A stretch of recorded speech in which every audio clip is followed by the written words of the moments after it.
the lie that made her his. The accusation came at dawn, whispered through kitchen windows and across fence lines like wildfire through dry grass. By the time Hannah Whitlock stepped onto Main Street that September morning in 1875, the entire town of Redemption Flats, Colorado, had already convicted her. No trial, no evidence, just Martha Hendricks' poisoned tongue and the eager cruelty of people who'd been waiting for someone to fall. The words cut deeper than any blade. Unmarried schoolteacher, carrying a bastard child, corrupting our children with her presence. 3 sentences. 24 years of spotless reputation destroyed before breakfast. If you're watching from anywhere in the world, drop your city in the comments below. I want to see how far Hannah's story travels. Hit that like button and settle in, because what happens next will restore your faith in second chances and prove that sometimes the biggest lies lead to the most powerful truths. The morning had started like any other Tuesday in Hannah's carefully ordered life. She'd risen at 5:30, braided her honey-colored hair into its usual neat coil, and pressed her navy teaching dress, the one with buttons up to her throat and sleeves that covered her wrists. Propriety in every stitch, respectability in every movement. She'd learned early that a woman alone had to be twice as careful, 3 times as proper, to earn half the respect given freely to men. The boarding house where she rented a small room stood at the edge of Redemption Flats commercial district, a 3-story structure that had seen better days. Martha Hendricks, the owner, ran it with an iron fist and a tongue sharp enough to cut glass. Hannah had been a model tenant for 2 years, rent paid on time, no visitors, no complaints, no trouble. Until yesterday. Hannah had made the mistake of refusing Judge Hendricks' dinner invitation for the 3rd time. The judge was Martha's cousin, a widower of 60 with wandering hands and bourbon breath. His courtship had been anything but subtle, and Hannah's polite deflections had grown firmer with each rejection. Apparently Martha had taken it personally. The first sign of trouble came when Hannah descended the boarding house stairs that morning. The usual breakfast chatter died the moment she appeared. 6 pairs of eyes, the other tenants, all women, fixed on her with expressions ranging from shock to disgust. Mrs. Carlson, the widow who'd always smiled at Hannah, turned away completely. "Something wrong?" Hannah asked, her hand tightening on the banister. Silence. Then Martha emerged from the kitchen, wiping her hands on her apron with slow, deliberate movements. Her face wore an expression of righteous satisfaction that made Hannah's stomach clench. "I think you know what's wrong, Miss Whitlock." The title dripped with sarcasm. "Or should I say what's been wrong for some time now? For—" Hannah's mind raced. Had she forgotten to pay rent? Broken some house rule? "I'm afraid I don't understand." "Oh, I think you understand perfectly." Martha's voice rose, playing to her captive audience. "Sneaking out at night, coming back before dawn, meeting some man in secret while you stand in front of our children pretending to be respectable." The accusation hit like a physical blow. "That's absurd. I've never—" "Don't lie in my house." Martha's face flushed red. "Mrs. Patterson saw you 3 nights ago, slipping out the back door after midnight, and Dr. Morrison confirmed what I suspected when you visited him last week." Hannah's breath caught. She had visited Dr. Morrison for the persistent headaches that had plagued her all month. Nothing more. Dr. Morrison would never breach patient confidence about a simple, Martha laughed, harsh and ugly. "There's nothing simple about your condition, girl. You're carrying a bastard child, and you've been teaching our daughters while hiding your shame." The room spun. The other women gasped, their shock genuine. Hannah gripped the banister harder, her knuckles white. "That is a vicious lie. Dr. Morrison examined me for headaches. Nothing else. I am not with child." "Then why did you ask him about sickness in the mornings?" Martha pressed. "Why did you inquire about changes to your monthly courses?" Hannah's face burned. She had asked about her irregular cycles, a concern she'd attributed to stress and the altitude change since moving to Colorado from Missouri. But in Martha's retelling, innocent questions became damning evidence. "I asked about irregular cycles due to stress," Hannah said, forcing her voice to remain steady, "which Dr. Morrison confirmed. This is a gross mischaracterization of a private medical consultation." "Then why were you seen entering the Riverside Hotel last Thursday evening?" Mrs. Patterson spoke up from her seat by the window, her voice thin and eager. "I saw you myself going through the side entrance." Hannah's mind stuttered. The Riverside Hotel. She had been there, delivering a basket of food to Sarah Mitchell, a former student whose mother had taken ill. Sarah worked in the hotel kitchen, and Hannah had brought the basket to the service entrance. At 6 in the evening, in full daylight, but explaining felt futile. The narrative had already been written. "I was delivering charity to a former student," Hannah said quietly, "through the service entrance, at supper time." "The service entrance men used to visit the rooms upstairs," Martha said triumphantly. "Everyone knows what kind of arrangements happen in those rooms." The implications crashed over Hannah like ice water. They were accusing her not just of impropriety, but of prostitution, of selling herself and then having the audacity to teach their children. "This is madness," Hannah whispered. "You're inventing scandals from innocent actions." "Innocent?" Martha's laugh was cruel. "A single woman, no family, no prospects, living alone in a town where she has no roots? We should have seen it coming. I want you out of my house by noon." "You can't." "I can and I will. I won't harbor a woman of loose morals under my roof. It's bad for business, and it's an insult to every decent person in this town." Hannah looked around the room, seeking an ally. Mrs. Carlson still wouldn't meet her eyes. The schoolteacher, Miss Abernathy, studied her tea with intense focus. Only young Lucy Brennan, barely 20, looked uncertain, but she remained silent. "I've done nothing wrong," Hannah said, hating the tremor in her voice. "This is persecution based on lies and misunderstanding." "Then prove it," Martha said flatly. "Submit to an examination by the town physician. Let Dr. Morrison confirm your virtue in front of witnesses." The suggestion was so degrading, so violating, that Hannah couldn't speak for a moment. They wanted her to submit to physical examination, to have her body inspected like livestock, to prove her innocence through humiliation. "No," Hannah said, the word coming out stronger than she felt. "I will not debase myself to satisfy gossip. My character should speak for itself." "Your character is exactly what's in question," Martha said. "You have until noon. After that, I'll have the sheriff remove you." Hannah turned and walked back upstairs on shaking legs, dignity hanging by a thread. Behind her, the whispers started immediately, louder now, freed from the pretense of discretion.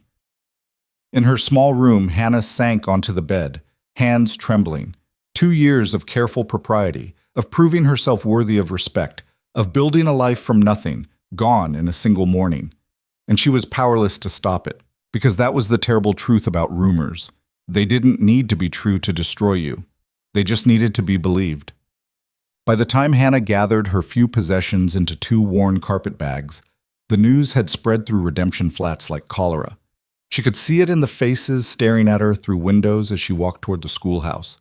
Her schoolhouse, where she'd taught reading and arithmetic and moral philosophy to 23 students for 2 years. The school board was already waiting. 4 men stood on the front steps of the white-clapboard building: Reverend Michaels, Mayor Thornton, Mr. Jessup, who owned the general store, and Judge Hendricks himself, looking far too pleased with the morning's developments. "Miss Whitlock," Reverend Michaels said, his voice carrying the weight of sorrow that men wielded when doing cruel things they claimed hurt them more. "We need to discuss your position." Hannah set down her bags, squaring her shoulders. "My position as school teacher is not under review. I have a contract through the end of the academic year." "A contract that includes a morality clause," Judge Hendricks interjected smoothly, "which you have violated." "I have violated nothing. I am the victim of malicious gossip, nothing more." "Gossip from multiple respected members of our community," Mayor Thornton said, shifting uncomfortably. "Mrs. Hendricks, Mrs. Patterson, and Dr. Morrison himself confirmed." "Dr. Morrison confirmed nothing," Hannah interrupted, her patience fraying. "I demand to speak with him directly." "He's away in Denver for a medical conference," Judge Hendricks said. "Won't return until next week. But his nurse confirmed the nature of your consultation and combined with the other evidence." The trap became clear.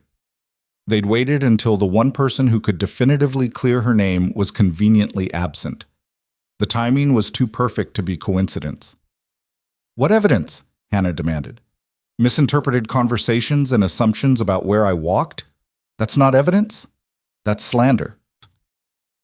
"The school board has a responsibility to the children," Reverend Michaels said, his tone maddeningly gentle. We cannot have their teacher embroiled in scandal, regardless of its veracity. Even the appearance of impropriety damages our institution. So you'd rather damage an innocent woman than face down gossip? Hannah's voice rose despite her best efforts. You'd rather end my career than demand truth from accusers? We're giving you a choice, Mayor Thornton said. Resign quietly, and we'll provide a neutral reference for future employment elsewhere. Or fight this and force us to conduct a public investigation that will humiliate everyone involved. Including the children who adore you, Reverend Michaels added. Do you really want them to hear the details of these accusations in open proceedings? The manipulation was masterful. They were framing cowardice as compassion, injustice as mercy. And they were using the children, her students, whom she genuinely loved, as leverage. Hannah looked at each of them, memorizing the faces of men who chose comfort over courage, reputation over truth. If I resign, you're confirming the lie. You're telling every woman in this town that accusations alone are enough to destroy her. We're telling them that discretion is a virtue, Judge Hendricks said, his eyes cold. Something you should have practiced more carefully. The threat in his words was clear. Reject his cousin's dinner invitations and face consequences. I need time to consider, Hannah said, the words tasting like ash. You have until tomorrow morning, Mayor Thornton said. The children arrive at 8. Either you'll be here as their teacher, ready to submit to our terms, or you'll be gone. Those are your options. Hannah picked up her bags and walked away, refusing to give them the satisfaction of seeing her cry. By afternoon, the town's hostility had grown bold. Hannah tried to purchase supplies at Jessup's general store, only to have Mrs. Jessup inform her that her credit had been suspended. At the post office, the clerk examined her with open contempt before accidentally dropping her mail into a puddle. Children, her own students, were pulled across the street by their mothers when Hannah approached. The cruelty was methodical, coordinated. Within hours of Martha's accusation, Redemption Flats had convicted Hannah and sentenced her to exile through 1,000 small cruelties. She found temporary refuge in the small boarding house on the east edge of town, run by Mrs. Chen, a Chinese widow who'd faced enough prejudice herself to recognize its shape. Mrs. Chen asked no questions, accepted Hannah's coin, and showed her to a sparse room with a window overlooking the valley. People are fools, Mrs. Chen said simply, setting fresh linens on the bed. Especially when they're scared. Scared of what? Hannah asked, genuinely confused. I'm a school teacher, not a threat. You're a woman alone with education and independence, Mrs. Chen said. That terrifies small men more than gunfighters or outlaws. Those they understand. You, they don't. The observation struck deep. Hannah had never thought of herself as threatening, but Mrs. Chen was right. In a town where women were expected to be daughters, then wives, then widows, always defined by their relationship to men, Hannah's autonomy was an affront to the natural order. What will you do? Mrs. Chen asked. I don't know, Hannah admitted. If I resign, I'm admitting guilt. If I fight, they'll destroy what little reputation I have left. Either way, I lose. Then maybe you need a different game, Mrs. Chen said cryptically, and left Hannah alone with her thoughts. The afternoon sun slanted through the window, painting golden squares on the worn floorboards. Hannah sat on the narrow bed, carpetbags at her feet, and confronted the ruins of her carefully built life. She'd come to Colorado to escape. After her parents died in a riverboat accident 5 years ago, she'd sold their Missouri farm and used the money to gain teacher certification and start fresh. No family, no ties, just her education and determination to build something of her own. For 2 years, it had worked. She'd been respected, valued, needed.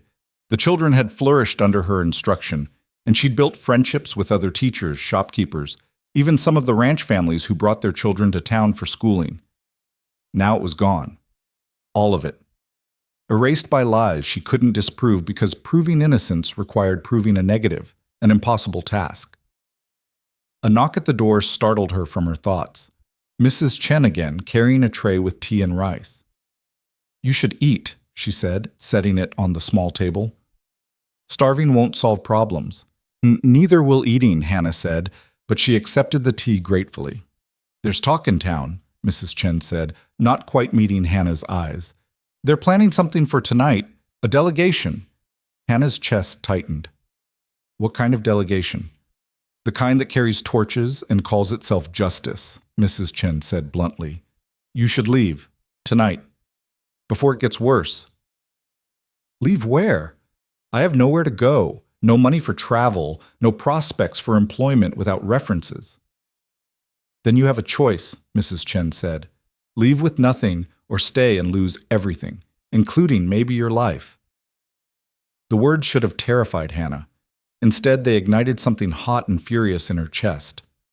Anger, pure, clean, righteous anger. No, Hannah said quietly.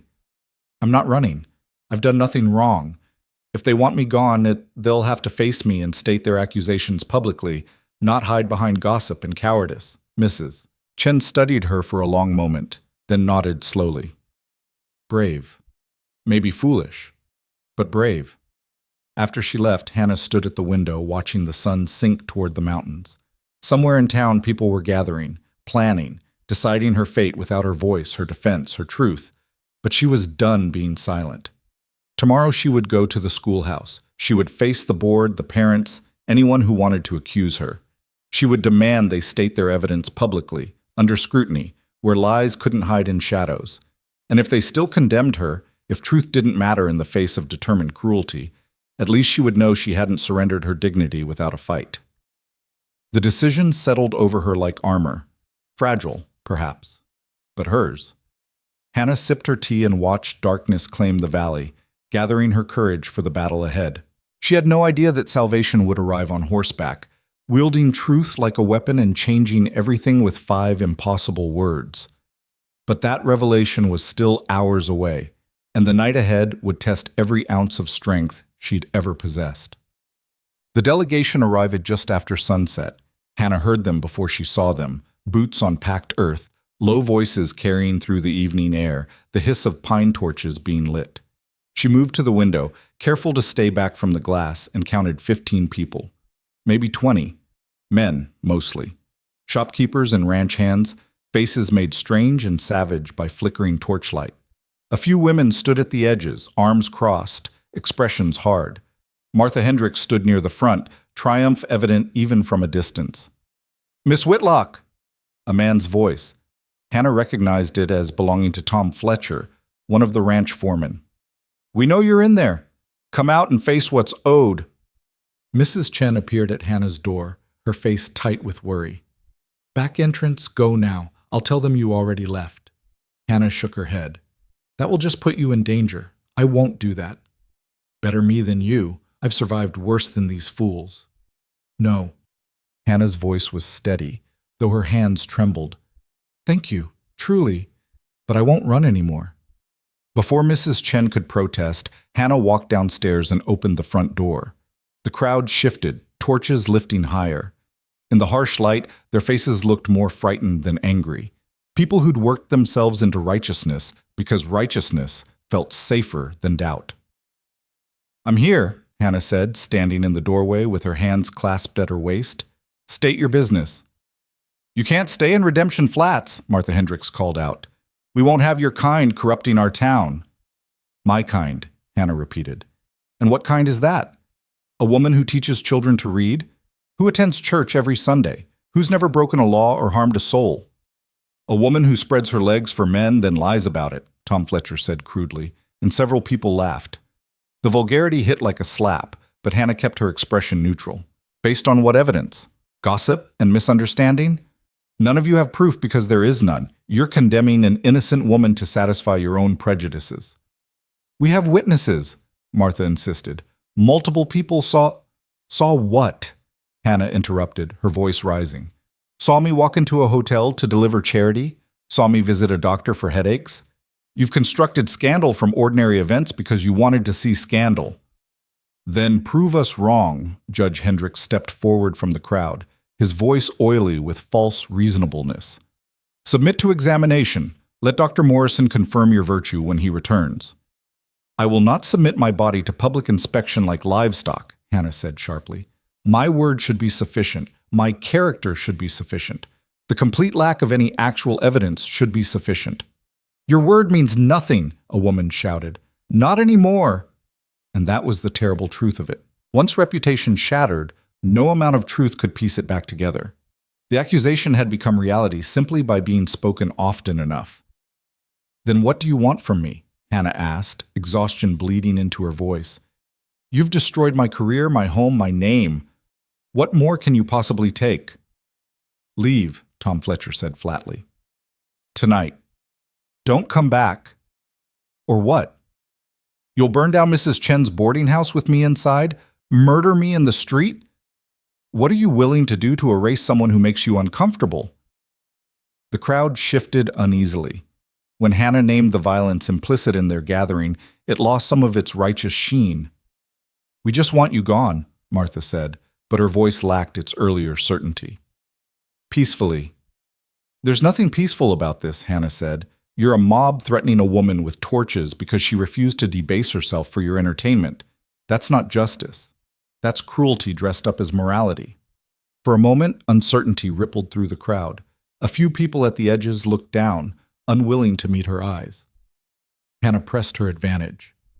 I came to this town with nothing but my education and my determination to build an honest life. I've taught your children, attended your churches, supported your community. And the moment one spiteful woman told a lie, you abandoned me without question, without investigation, without basic human decency. Every one of you should be ashamed. Save your speeches, Judge Hendricks said, his face hardening. You have until dawn to leave Redemption Flats. After that, we'll drag you out ourselves. He turned, gesturing to the crowd. Come on. We've said our piece. Let the whore pack her things. The word was intended to wound, and it did. But Hannah refused to flinch, refused to give them the satisfaction. The crowd dispersed slowly, torches trailing away into the darkness like malevolent stars. Only when the last of them disappeared around the corner did Hannah's knees buckle. She caught herself against the doorframe, breathing hard. Mrs. Chen appeared at her side, surprisingly strong hands steadying her. Inside, now! In the small parlor, Hannah sank into a chair while Mrs. Chen bolted the door and checked the windows. They'll be back, the older woman said. Maybe not tonight, but soon. Mobs like that, they feed on their own fear. Gets bigger each time. I know. Hannah's voice was hollow. I thought if I faced them, showed them I wasn't afraid, they might see reason. Reason left when the first lie got told, Mrs. Chen said bluntly. Now it's about power, about who gets to decide what's true. Hannah closed her eyes, the weight of the situation crushing her. She had no allies, no resources, no way to prove her innocence.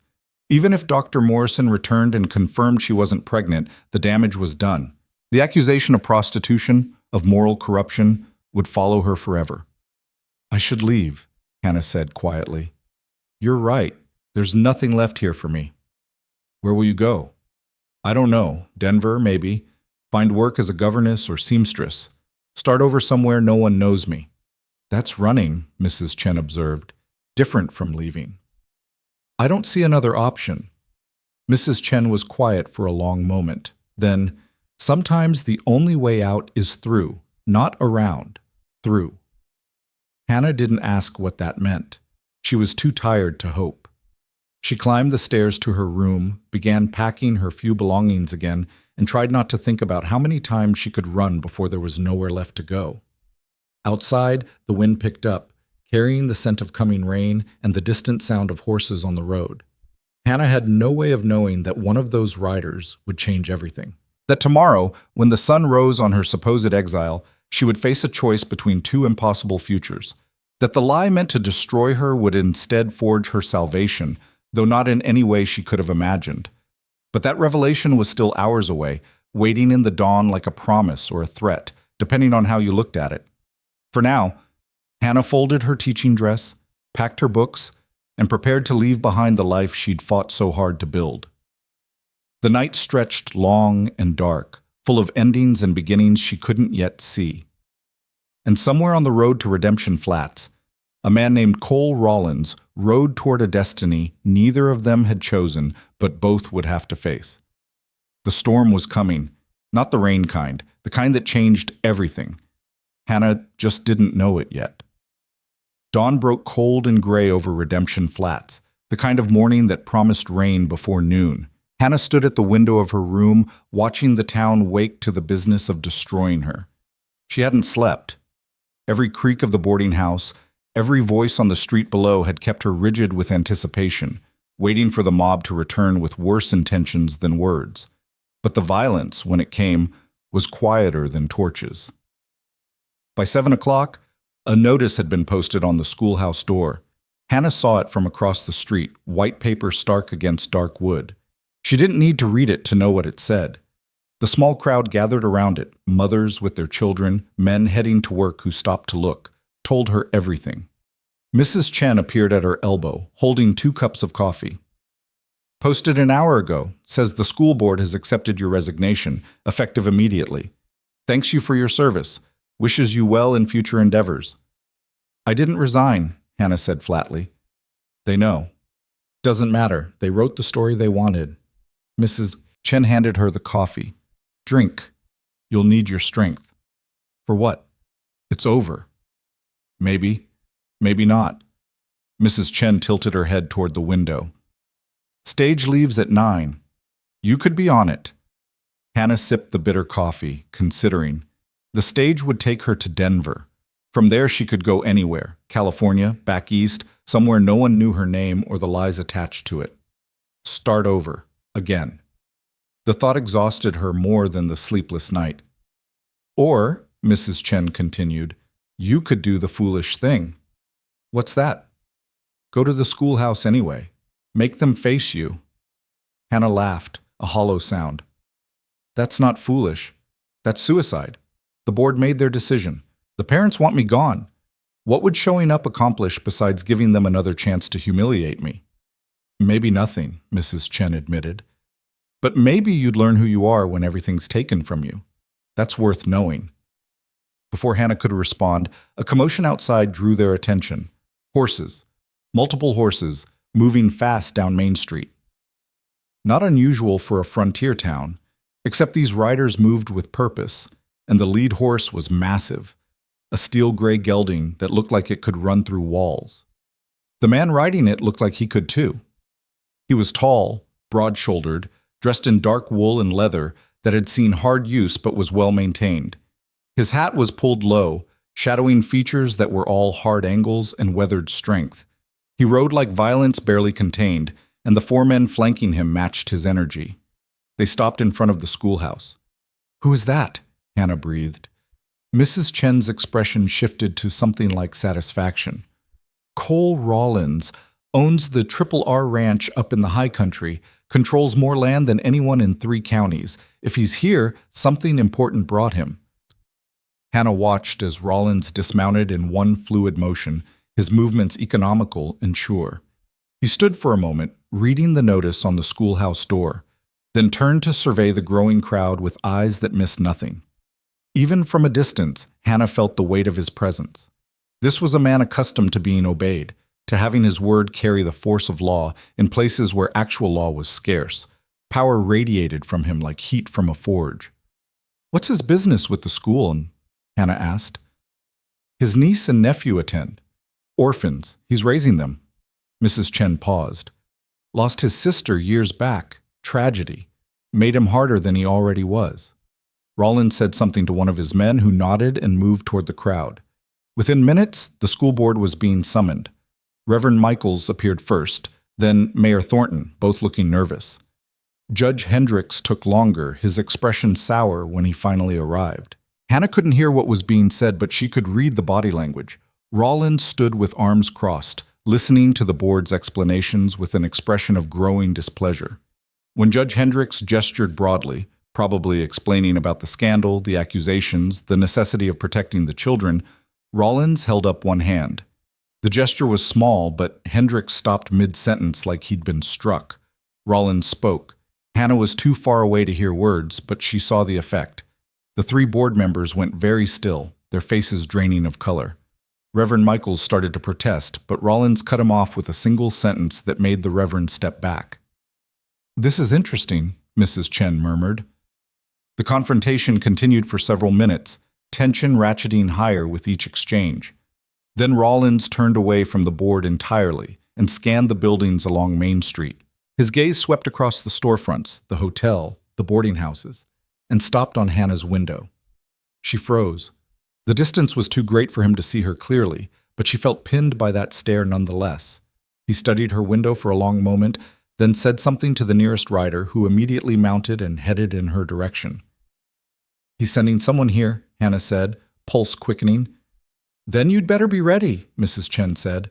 "Whatever's about to happen, it's bigger than you or me." The rider, a weathered man in his 40s with kind eyes and capable hands, knocked on the front door moments later. Mrs. Chen answered while Hannah stood frozen in the parlor, heart hammering.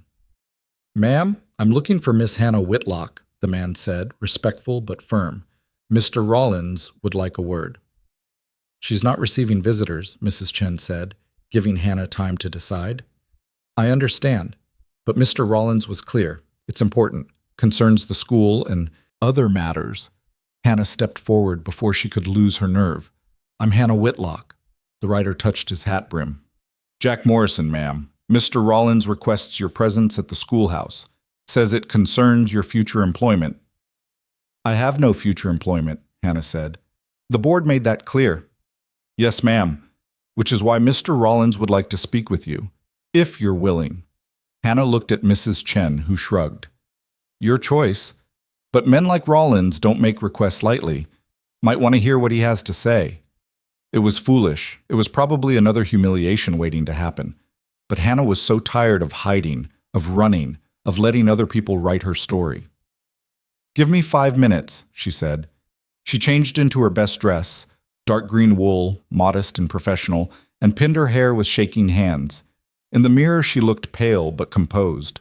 The kind of woman who could face a firing squad with dignity, she hoped. Jack Morrison escorted her down Main Street with quiet courtesy, his presence enough to keep gawkers at a distance.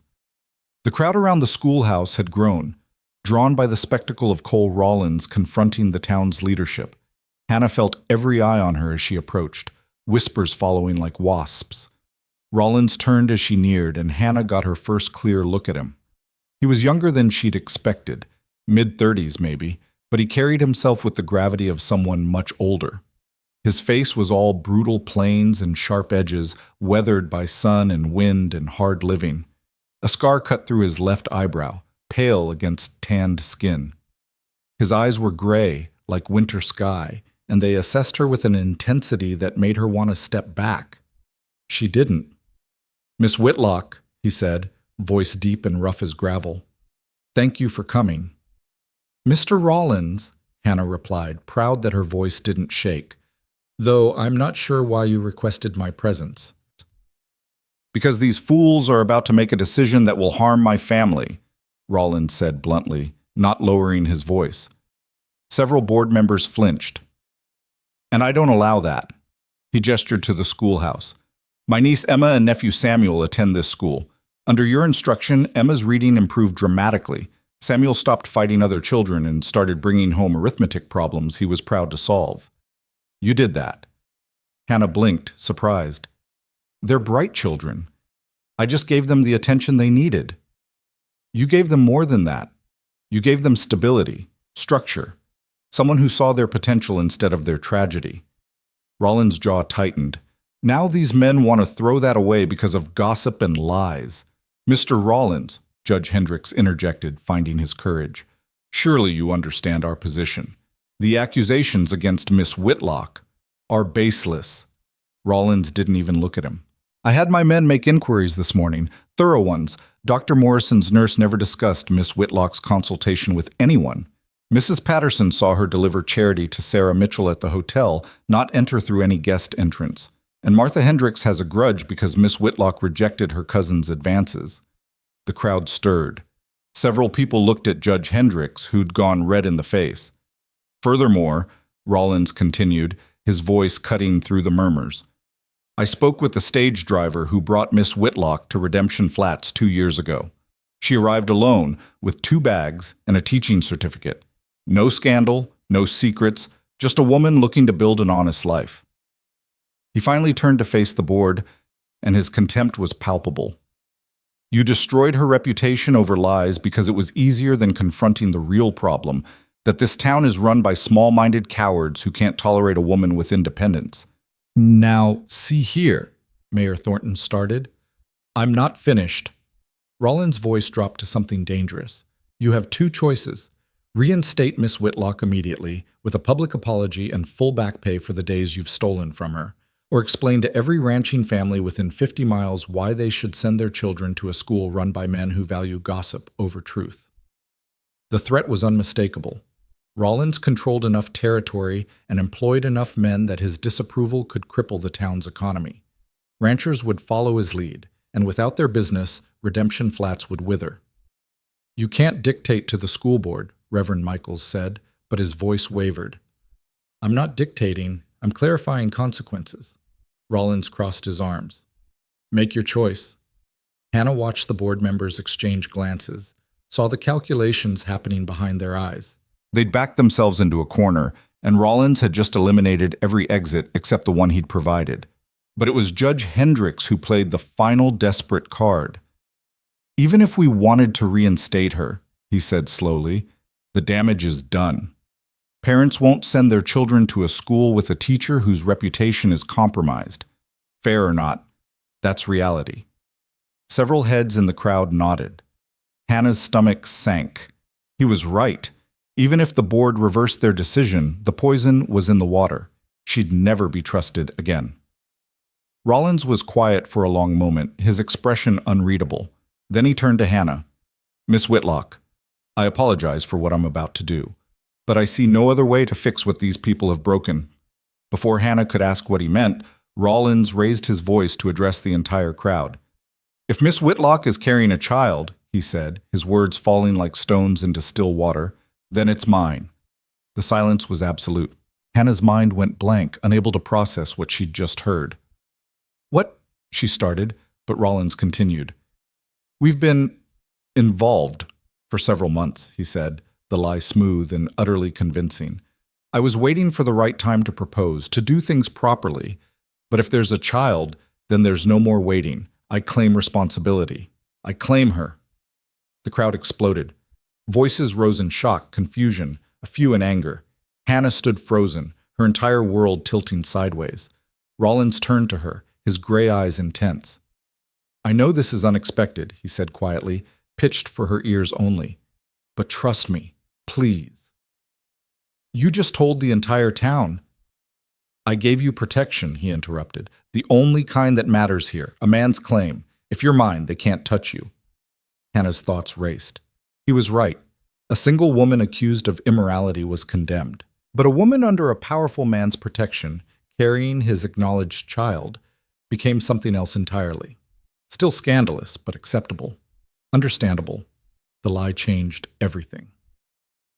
Judge Hendricks recovered first. This is convenient, Mr. Rollins. Very convenient. How do we know? Are you calling me a liar? Rollins' voice went soft and deadly. Hendricks paled. Of course not, but the timing is exactly what I said. We kept our relationship private because Miss Whitlock valued her professional reputation. Now that it's been destroyed by your pettiness, there's no reason for discretion. Rollins moved to stand beside Hannah, close enough that she could feel the heat of him. She's under my protection now. Anyone who has a problem with that can take it up with me directly. No one spoke. Cole Rollins' reputation wasn't built on empty threats, and everyone knew it. Mayor Thornton cleared his throat. Well, this certainly changes things. If Miss Whitlock is, if you two are, then perhaps we can revisit. No, Hannah said, surprising herself. All eyes turned to her. You made your decision based on lies. Mr. Rollins' revelation doesn't change that you condemned me without evidence, without trial, without basic decency. I won't return to a school board that values reputation over truth. She looked at Rollins, saw something like approval in his eyes, and found her courage. However, she continued, I will accept Mr. Rollins' protection and consider his proposal, because unlike you gentlemen, he's shown me more respect in 5 minutes than you have in 2 years. It was an exit line worthy of a stage actress, and Hannah delivered it with her head high. Then she turned and walked away from the schoolhouse, from the gaping crowd, from the ruins of her teaching career. Rollins caught up to her in 3 long strides. "That was well done," he said. "That was insane," Hannah replied, her composure cracking now that she was out of sight. "You just told everyone I'm carrying your child. We've never even met before today." "I know, but they don't know that." Rollins gestured to where Jack Morrison waited with the horses. "Come back to the ranch with me. We need to talk, and we need to do it somewhere private. I'm not going anywhere with you until you explain what just happened." Rollins stopped, turned to face her fully. Up close, he was even more imposing, well over 6 feet, built like someone who'd spent his life doing hard physical labor. But his eyes, when they met hers, weren't cruel. They were tired. 8 years ago, my sister Rebecca was accused of adultery by her husband, he said quietly. It was a lie. He wanted to marry someone else and needed grounds for divorce. But before the truth came out, before anyone bothered to investigate, Rebecca killed herself. Couldn't live with the shame, even knowing she was innocent. Hannah's breath caught. "I'm so sorry. I was away building the ranch. By the time I got word, she was buried and her husband had remarried. He spread the lie so thoroughly that even after I proved his deception, people still believed it, still called her a whore at her grave." Rollins' hands clenched. "I swore I'd never let another woman be destroyed by lies and cowards. When I heard what was happening to you, I saw Rebecca all over again." Understanding dawned. "So you claimed me to stop them." "I claimed you because it was the only currency they'd understand. The word of a powerful man trumps the gossip of a bitter woman. It's not fair, it's not right. But it's effective." "And now?" "Now you have a choice," Rollins said. "Come to my ranch. Let people believe we're engaged. Give the scandal time to die down, and I'll help you start over somewhere else with proper references and enough money to be comfortable. Or walk away now, and I'll respect that decision. But if you walk away, the mob wins. They'll drive you out tonight, and you'll spend the rest of your life running from this." Hannah looked back at the town, at the people still clustered around the schoolhouse, at the life she'd tried so hard to build. Mrs. Chen was right. Sometimes the only way out was through. "If I agree," Hannah said slowly, "what exactly are you proposing?" "Temporary arrangement. You come to the ranch as my fiancé. We maintain appearances for a few months. Once things settle, we quietly part ways. You go wherever you want with a story that makes you the sympathetic party, a woman who realized ranching life wasn't for her or some such thing. No shame, no scandal, just a relationship that didn't work out." "And you get what out of this?" Rollins was quiet for a moment. "A clear conscience," he finally said, "and maybe the chance to give my niece and nephew their teacher back, at least for a little while. They need stability more than pride." It was insane. It was risky. It was accepting help from a stranger based on nothing but his word and a story about a dead sister. But Hannah looked at Cole Rollins, really looked at him, and saw something familiar in his eyes. The same exhaustion she felt, the same bone-deep tiredness of fighting systems designed to grind you down. "How long would this arrangement last?" she asked. "As long as you need. 3 months minimum to make it believable. After that, we can reassess." "And the children?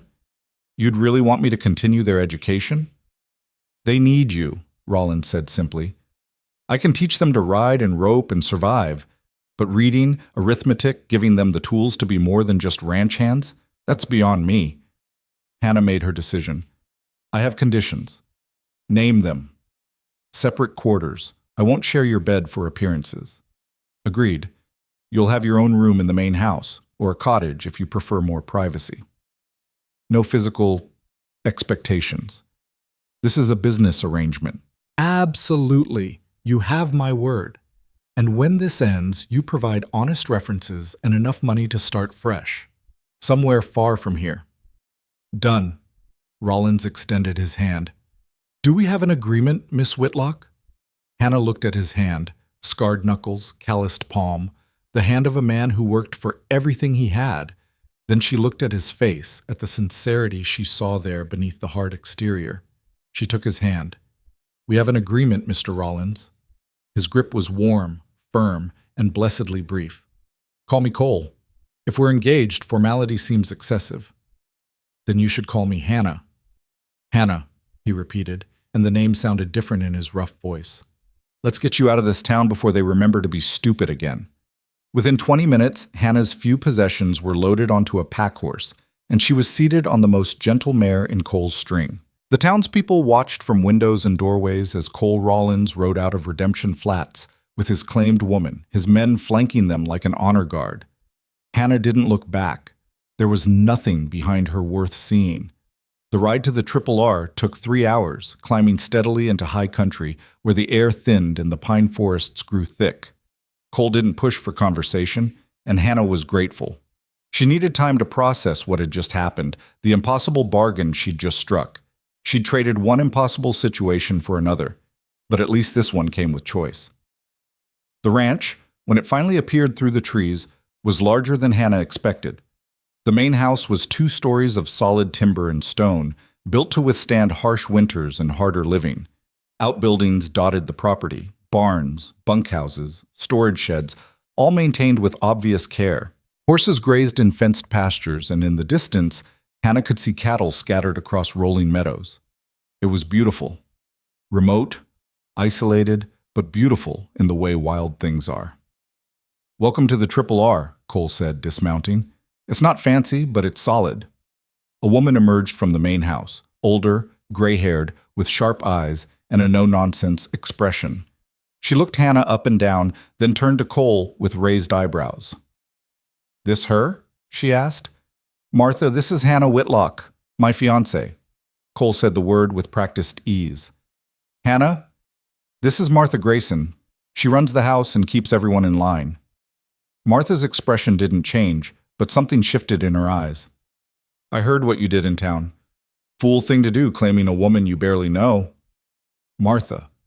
Cole's voice held warning. But brave, Martha continued, and maybe necessary. Come inside, girl. You look ready to fall over. Hannah dismounted on shaking legs, suddenly aware of how exhausted she was. Martha caught her elbow, steadying her. When did you last eat? Martha demanded. Yesterday. Breakfast, I think. Lord save us from stubborn fools. Martha guided Hannah toward the house. Cole, deal with the horses. I'm feeding this girl before she collapses. Inside, the house was warm and surprisingly comfortable. Well-worn furniture, thick rugs, a massive stone fireplace. It felt lived in, loved, real in a way the boarding house never had.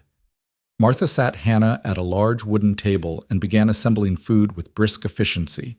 Bread, cheese, cold chicken, apple butter. Eat, she commanded, then we'll talk. Hannah ate, and the food seemed to unlock something in her. Tears came without warning, silent and steady. Martha didn't comment, just refilled her water glass and kept working. When Cole entered, Martha shot him a look that could have stripped paint. Your fiancée is crying. You want to explain what you've gotten this girl into?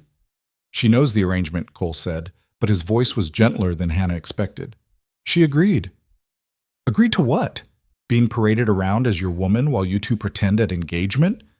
That's a hell of a burden for someone who's already carrying enough. I didn't know what else to do, Cole said, and he sounded genuinely lost. They were going to destroy her, Martha, just like Rebecca. The older woman's expression softened fractionally. Rebecca's gone, Cole. Saving every woman who faces injustice won't bring her back. I know, but maybe it'll make her death mean something. Martha was quiet for a long moment, then sighed. All right. But this girl deserves better than deception, even well-intentioned deception. You two are going to sit down tonight and figure out exactly how this works. Real rules, real boundaries, real respect. Agreed, Cole said. Hannah wiped her eyes, finding her voice. I appreciate the concern, but I'm capable of negotiating my own arrangements. Martha smiled, the first real warmth Hannah had seen. Good. You'll need that spine. This ranch doesn't tolerate weakness. The sound of running feet interrupted them.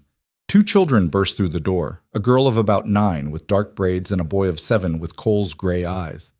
They stopped when they saw Hannah, curiosity replacing their initial excitement. Emma! Samuel!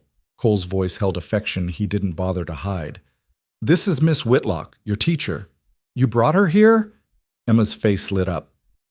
Are you coming back to teach us? That's complicated, Hannah started.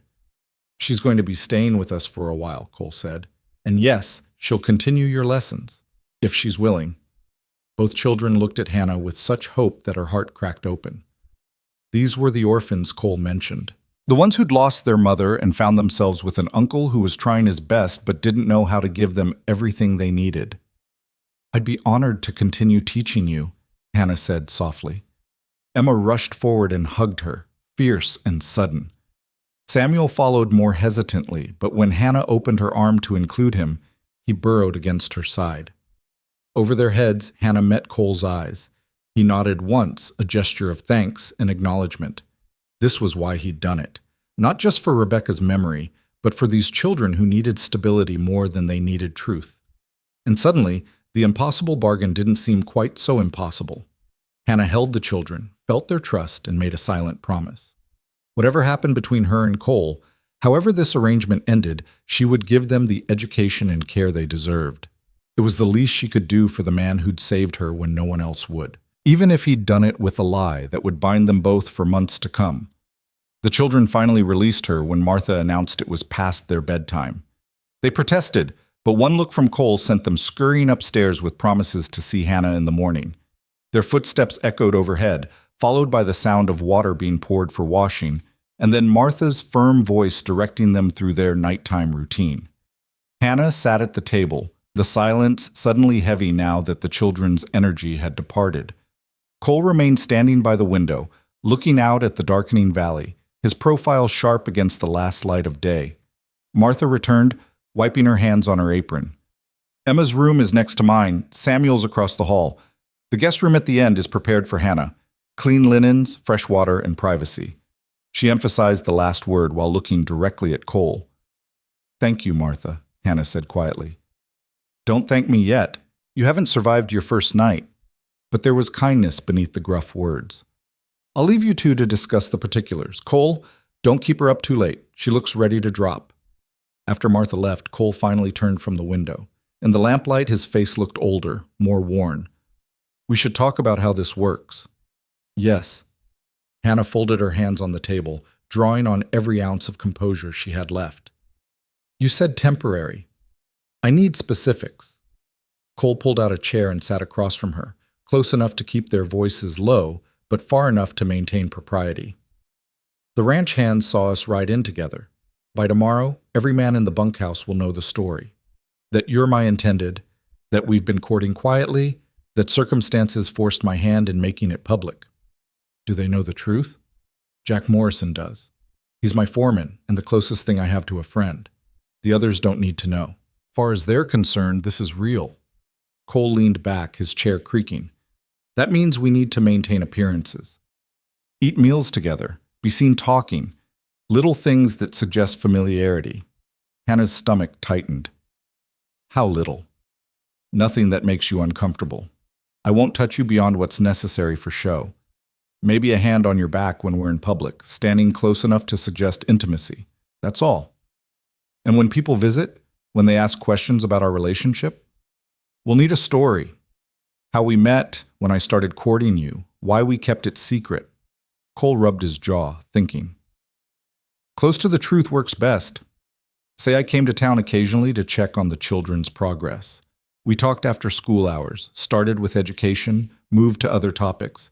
I appreciated your intelligence and dedication. You appreciated... what?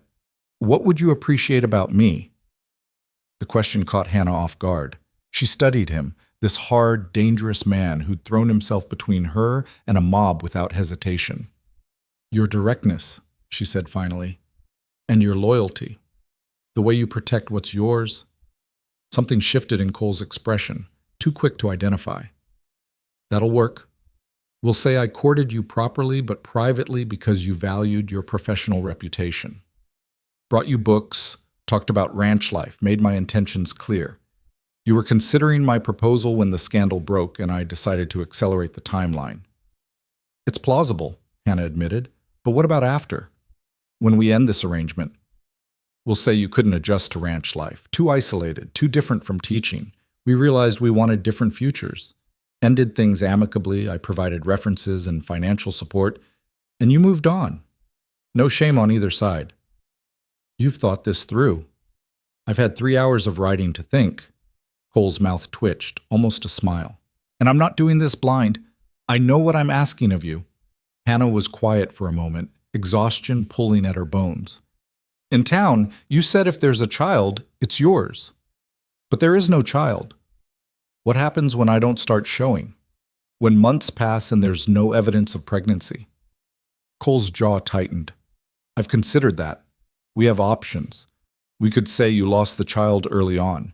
Miscarriage. Tragic but common enough that no one would question it. The casual way he discussed a fictional tragedy made Hannah's chest ache. That's using grief as a tool. It's using people's assumptions against them, Cole corrected. They want to believe the worst. We'll give them something that confirms their suspicions but ends the story. A lost child, a couple who stays together anyway because we care for each other. It reinforces the engagement without requiring proof. And if I object to lying about something so painful, then we don't use that story. We find another way.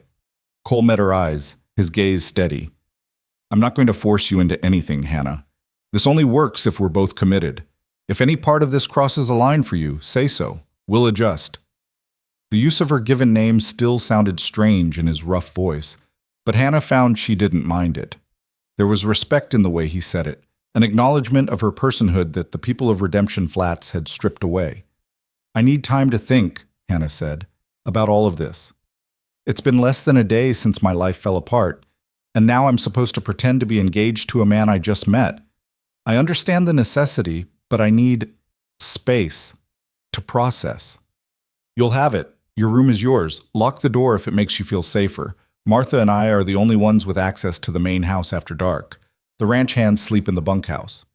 Cole stood, his height suddenly imposing in the small kitchen. One more thing. The children. What about them?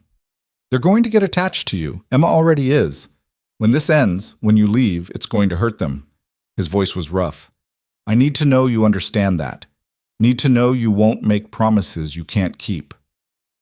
Hannah stood as well, meeting his concern with her own conviction. I would never hurt those children intentionally. Whatever happens between us, I will give them the best education and care I'm capable of providing.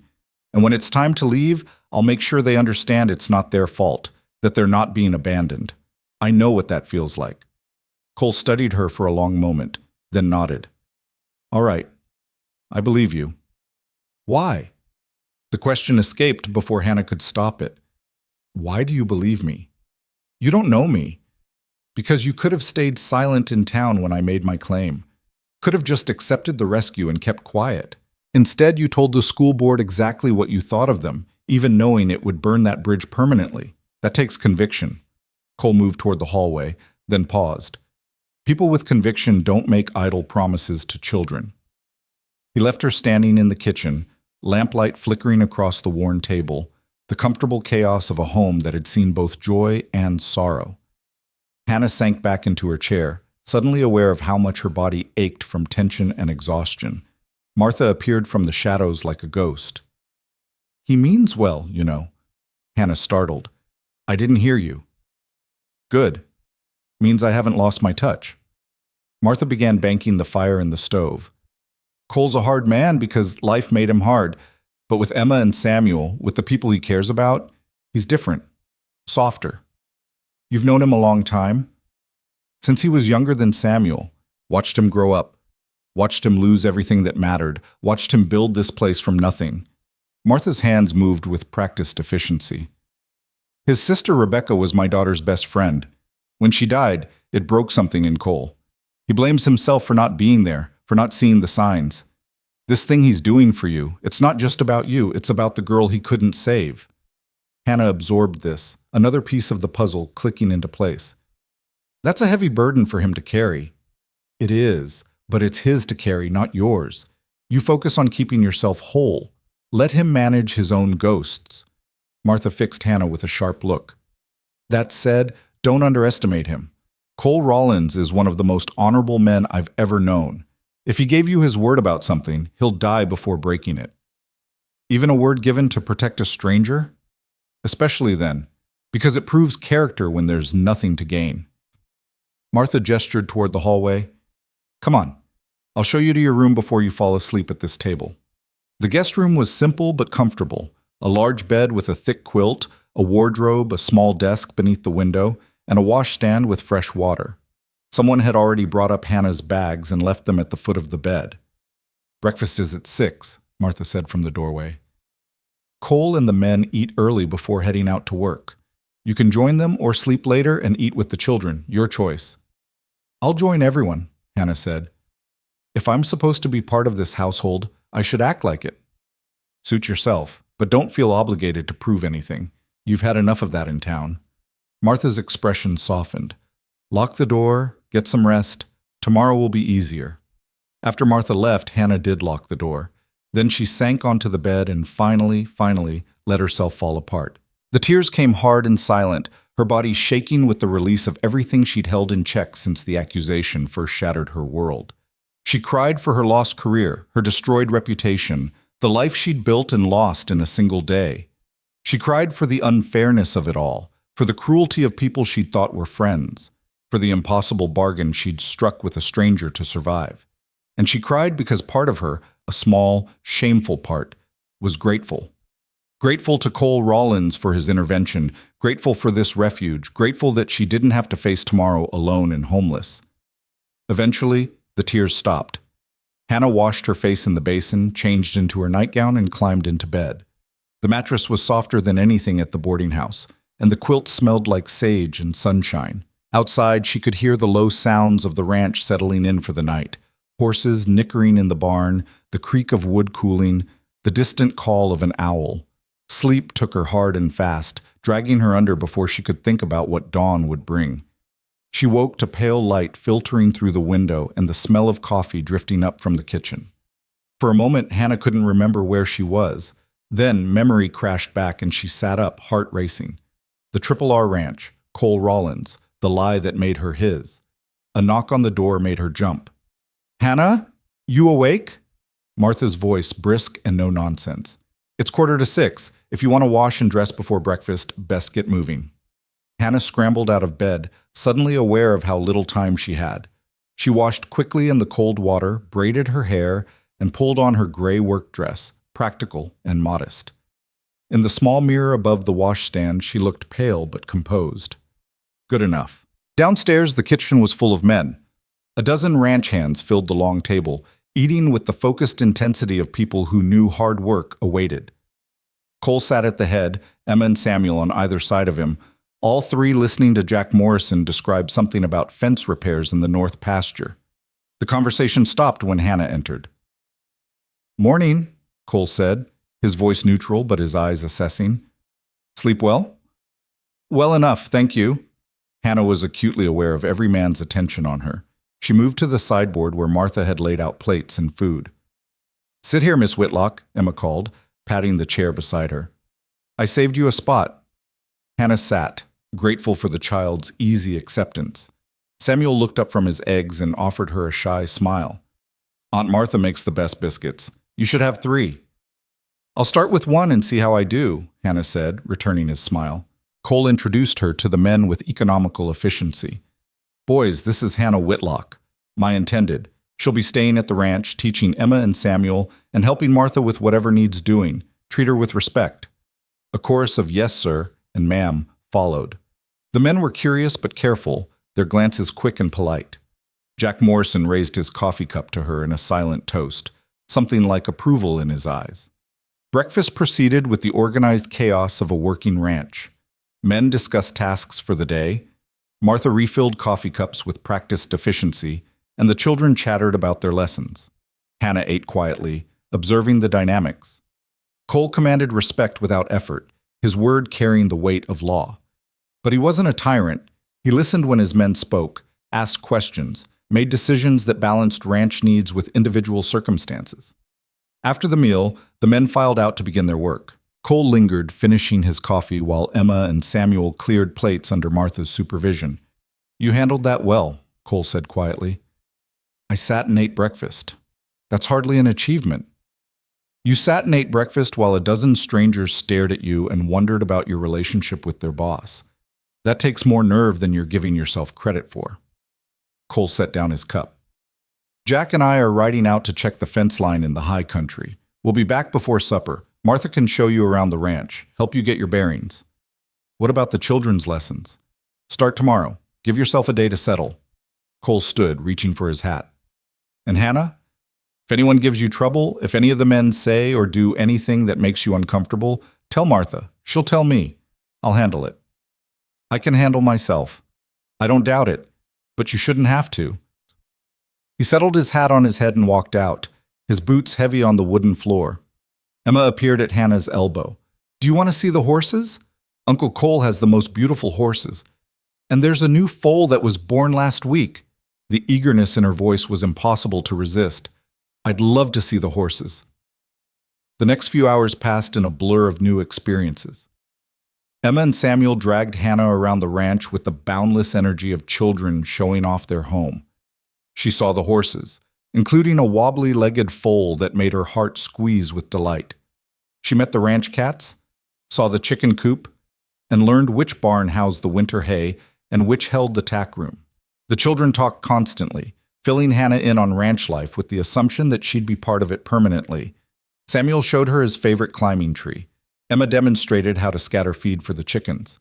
Neither mentioned their mother, but Hannah saw the shadow of loss in the way they clung to routines, to the familiar patterns that gave their world structure. By noon, Martha called them in for lunch.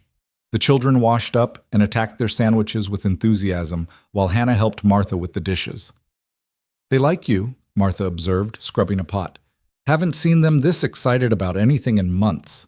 They're wonderful children, smart, curious, kind.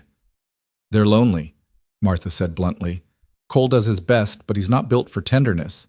He can teach them to survive, but teaching them to thrive, that's different work. Hannah understood what Martha was really saying. The children needed her, needed the education, the nurturing, the feminine presence that Cole couldn't provide no matter how hard he tried. How long ago did they lose their mother? Hannah asked quietly. 2 years. Rebecca brought them here after leaving her husband. Cole gave them a home, gave her protection, but the damage was done. She couldn't live with what he'd done to her reputation, what people believed, took her own life in the barn. Martha's voice was matter-of-fact, but her hands shook slightly. Emma found her. Child hasn't been right since. Horror washed over Hannah. That's unspeakable. It's what happens when good people let evil have its way, when reputation matters more than truth. Martha met Hannah's eyes. Cole blames himself. Thinks if he'd been paying closer attention, if he'd done more to clear Rebecca's name, she'd still be here. That's why he did what he did for you. Can't save his sister, but maybe he can save someone else's. The weight of that revelation settled over Hannah like a shroud. She wasn't just accepting Cole's protection. She was inheriting his guilt, his need for redemption, his unfinished business with a dead woman. That's not fair to either of us, Hannah said softly. I can't be a second chance at saving Rebecca. No, you can't. But you can be yourself. And maybe that's enough. Martha handed her a dish to dry. Just don't forget, this arrangement has an expiration date. Don't let the children forget that either. In the afternoon, Hannah set up a makeshift classroom in the ranch's small library. Someone, probably Rebecca, had collected a modest selection of books, and Hannah found primers, readers, and even some mathematics texts. She organized materials, planned lessons, and tried not to think about how temporary this all was. Emma wandered in around 3, watching Hannah arrange books on the shelf. Are you really going to teach us? Of course. We'll start tomorrow with reading and arithmetic. Then we can work on history and science. Miss Patterson, the teacher who replaced you in town, she's not very good. She yells a lot and doesn't explain things properly. Emma hesitated. I'm glad Uncle Cole brought you here. Hannah sat on the floor, patting the space beside her. Emma settled close, her small body warm and trusting. Emma, you know I won't be here forever, right? The girl's face fell. Because you and Uncle Cole might not get married? Because my life was in town, and this is temporary while things settle down. Your uncle is helping me, but eventually I'll need to find my own path. But what if your path is here? Emma's voice was small. What if you stayed and married Uncle Cole and became our aunt for real? The hope in her words broke Hannah's heart. Sweetheart, your uncle and I barely know each other. Marriage is complicated, and we're just figuring out how to be friends. But you could fall in love. That happens in stories. The lady comes to the ranch, teaches the children, and falls in love with their uncle. Then everyone's happy. Real life doesn't work like stories, Hannah said gently. Sometimes people come together for a season and then move on. That doesn't mean the time together wasn't valuable. It just means we have to appreciate it while it lasts. Emma was quiet for a long moment, processing. Then, Samuel thinks you're an angel. He told me this morning, said angels come when you need them most, then they have to go back to heaven. I'm not an angel, Emma. I'm just a woman who needed help, and your uncle was kind enough to provide it. But you're helping us too, teaching us, being nice to us. So maybe you're both helping each other. Emma looked up with eyes too wise for 9 years old. Maybe that's what angels do. Help people help each other. Before Hannah could respond, the sound of horses interrupted them. Through the window, she saw Cole and Jack returning, both men dusty and tired from a day's work. Cole dismounted and handed his reins to one of the hands, his movements economical and practiced. Emma jumped up. Uncle Cole's back. I have to tell him about the grammar lesson you're planning for tomorrow. She ran out, leaving Hannah alone with the echo of a child's innocent hope and the uncomfortable awareness that maintaining boundaries in this impossible situation would be harder than she'd anticipated. That evening, the household gathered for supper. It was a smaller group than breakfast, just Cole, Martha, the children, and Hannah. Jack Morrison joined them, his presence comfortable and easy. The meal was simple but filling, and the conversation flowed around ranch business, the children's day, and Martha's plans for preserving the last of the garden vegetables. Hannah found herself relaxing into the rhythm of it. This was what she'd imagined when she dreamed of having her own family, not the isolation of a boarding house room, but the warmth of people gathered around a shared table, talking about ordinary things with genuine interest. After supper, Cole retreated to his office to review accounts while Martha supervised the children's baths. Hannah helped clean up, then found herself drawn to the front porch, where the evening air was cool and sweet with the scent of pine. She'd been sitting for perhaps 10 minutes when Cole emerged from the house, 2 cups of coffee in hand. He offered her one without asking, then settled into the chair beside hers. They sat in silence for a while, watching the sun paint the mountains in shades of gold and crimson. Finally, Cole spoke. Martha told me what she said about Rebecca. Hannah sipped her coffee, choosing her words carefully. I'm sorry for what happened to your sister, and I understand why you helped me. But Cole, I can't be your redemption. I can't fix what happened to her. I know that. His voice was rough. I'm not expecting you to, but I can make sure you don't end up like her. That's enough. Is it? Because Emma already thinks we might fall in love and get married for real. Samuel thinks I'm an angel. They're building expectations that will devastate them when I leave. Cole's jaw tightened. I'll talk to them, make sure they understand the situation. Will you? Or will you let them hope because their hope makes this easier for all of us? The accusation hung in the air between them. Cole turned to look at her, his gray eyes shadowed in the fading light. You're right. I've been letting them believe what they want because it's simpler than explaining the truth. I'll fix it. How? I don't know yet, but I will. He paused. You're good with them. Better than I expected. They need that. They need stability, permanence, not a temporary teacher who'll disappear in a few months. Then maybe you should stay. The words were quiet, almost lost in the evening breeze. Hannah's heart stuttered. What? Not as my fiancé, Cole clarified quickly. As their teacher, governess, whatever you want to call it. I can pay you a fair wage, provide room and board, give you independence without the scandal. After a few months, we quietly end the engagement, but you stay on in a professional capacity. Hannah stared at him, mind racing. It was a solution she hadn't considered, a way to maintain the children's stability while still giving her a future. But it came with complications. People would talk, she said slowly. The broken engagement, me staying anyway. They'd assume, let them assume. We'll know the truth. The children will have their teacher. You'll have employment and security. Cole met her eyes. Think about it. You don't have to decide now. But Hannah was already thinking about it, turning the possibility over in her mind like a stone, examining it from every angle. Could it work? Could she build a life here, teaching 2 children on an isolated ranch, maintaining a professional relationship with a man the world thought she'd almost married? Before she could respond, Samuel's voice called from inside. Miss Whitlock, can you come read to us before bed? Hannah stood, grateful for the interruption. We'll talk about this later. Whenever you're ready, Cole said. She went inside, climbed the stairs to where Emma and Samuel waited in their nightclothes, clutching a worn copy of Robinson Crusoe. She settled between them on Emma's bed and began to read, their warm bodies pressed against her sides, their breathing gradually slowing as the story wove its spell. This, Hannah thought, as she read about a man stranded on an island building a new life from nothing, was what she'd been missing.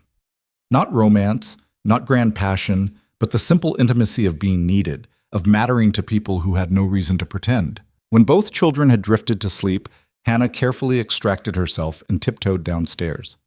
The house was quiet, lamps burning low in the kitchen and parlor. Through the office door, she could see Cole bent over his ledgers, his profile sharp in the lamplight. She should go to her room, should maintain distance, should remember that this was temporary and fragile and built on lies. Instead, she knocked on the office doorframe. Cole looked up, surprised. Everything all right? I've been thinking about your offer to stay on as governess after we end the engagement. And? Hannah took a breath, making her choice. I need more details. What exactly would that position entail? What would my responsibilities be? What freedom would I have? Cole set down his pen, giving her his full attention. You'd teach Emma and Samuel whatever you think they need to learn. Reading, writing, arithmetic, history, science, whatever prepares them for the world. Beyond that, you'd have freedom to pursue your own interests. Use the library, ride the horses if you learn, explore the property. I wouldn't restrict you. And living arrangements? Keep the room you have now, or if you want more privacy, there's a small cottage near the barn we could fix up. Your choice. What about when the children are older, when they don't need a governess anymore? Cole was quiet for a moment. That's years away. We can figure it out when the time comes. But Hannah, if you stay, if you prove yourself invaluable to this ranch, I'll make sure you're taken care of. That's a promise. She believed him. That was the dangerous part. She actually believed that this hard, scarred man would keep his word to a woman he barely knew because his honor demanded it. I'm not saying yes, Hannah said carefully, but I'm not saying no either. I need time to see how this works, if I can actually build a life here. That's fair. Cole stood, moving around the desk. Take all the time you need. The offer stands. He walked past her into the hallway, pausing at the base of the stairs. For what it's worth, Hannah, I'm glad you're here. The kids need you. Maybe more than either of us realized. Then he climbed the stairs, leaving her alone in the lamplight, with a decision that would shape the rest of her life. Hannah returned to the porch, to the vast darkness of the Montana night, and let herself imagine it. A life here, teaching children, building something real from the ashes of scandal. No husband, no conventional future, but independence and purpose and the chance to matter. It wasn't what she'd planned. But then, nothing about the last 2 days had gone according to plan. Maybe that was the point. Maybe life wasn't about following the expected path, but about recognizing new possibilities when they appeared, even if they came wrapped in lies and desperation. Hannah sat on the porch until the stars emerged, bright and fierce in the mountain sky, and felt something unfamiliar settle in her chest. Hope. Fragile and tentative, but real. Tomorrow, she would start teaching the children. Next week, she would make a decision about staying. And somewhere in the distance she couldn't yet see, she would figure out how to transform a lie into truth, shame into strength, and survival into something that felt like home. For tonight, that was enough. If you or someone you know is having a difficult time, free support is available. Find resources. The weeks that followed settled into a rhythm that surprised Hannah with its ease. She woke each morning to the smell of coffee and the sound of men preparing for the day's work, taught the children through the long mountain mornings, and spent afternoons reading or helping Martha with tasks that required an educated hand, writing letters to suppliers, organizing household accounts, teaching Emma to sew more than just basic stitches. The children flourished under her attention. Samuel's reading improved dramatically once Hannah discovered he'd been struggling because no one realized he needed to sit closer to see the board clearly. Emma devoured every book Hannah put in front of her and started writing stories of her own, fantastical tales about girls who tamed wild horses and discovered hidden valleys. But it was the evenings that became Hannah's favorite part of ranch life. After supper, when the dishes were cleared and the children bathed, the household would gather in the parlor. Cole would work on tack or whittle small figures for Samuel while Hannah read aloud, sometimes to the children, sometimes to everyone. Martha would knit and offer dry commentary on whatever foolishness the characters were getting up to. It felt like family in a way Hannah had forgotten existed. 3 weeks into her stay, the first test of their arrangement arrived in the form of neighboring ranchers. Hannah was working with Emma on long division when she heard horses approaching. Through the window, she saw 3 riders, well-dressed men on expensive horses, the kind who owned land and expected deference. Cole emerged from the barn to greet them, and even from a distance, Hannah could see the tension in his shoulders. Martha appeared in the doorway of the library. "That's Douglas Whitmore and his sons. Own the ranch to the east. They've been trying to buy Cole's water rights for 5 years.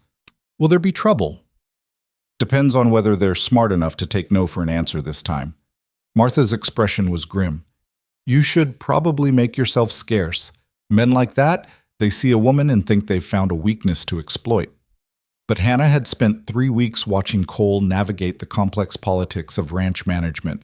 She'd learned that every interaction was a negotiation, every conversation a test of boundaries. If she was going to stay here, and she was increasingly certain she would, she needed to understand how to exist in this world.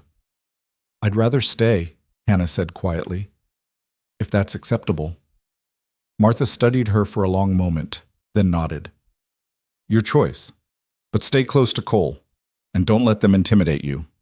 Cole brought the men to the house rather than conducting business in the yard, which told Hannah this wasn't a casual visit. Douglas Whitmore was in his 60s, silver-haired and sharp-eyed, dressed in clothing that cost more than most ranch hands earned in a year. His sons, both in their 30s, flanked him like guard dogs, all contempt and barely restrained aggression. "Rollins," Whitmore said as they entered, "heard you had a woman staying here. Didn't believe it until I saw the washing on the line." "Mr. Whitmore," Cole replied, his voice neutral. "This is Hannah Whitlock, my fiancée." Hannah stepped forward, extending her hand as she'd seen men do in business. Whitmore looked at it like she'd offered him a snake, but after a beat too long, he shook it briefly. "The school teacher from Redemption Flats," Whitmore said. "Heard about that scandal. Messy business." "Which was resolved when I claimed responsibility," Cole said, an edge entering his voice. "Miss Whitlock's reputation is under my protection now." Of course. But Whitmore's eyes gleamed with something calculating. "Though I'm surprised a man of your standing would saddle himself with damaged goods. Plenty of decent women in Montana who haven't been the subject of town gossip." The insult was deliberate, designed to provoke. Hannah felt Cole tense beside her, but before he could respond, she spoke. "Mr. Whitmore, I understand you're here about water rights, not to discuss my personal history. Perhaps we should focus on business, rather than subjects that don't concern you." Whitmore's eyebrows rose. One of his sons, the older one, actually laughed before catching himself. "Well," Whitmore said slowly, "Rollins, your woman's got spine. I'll give her that."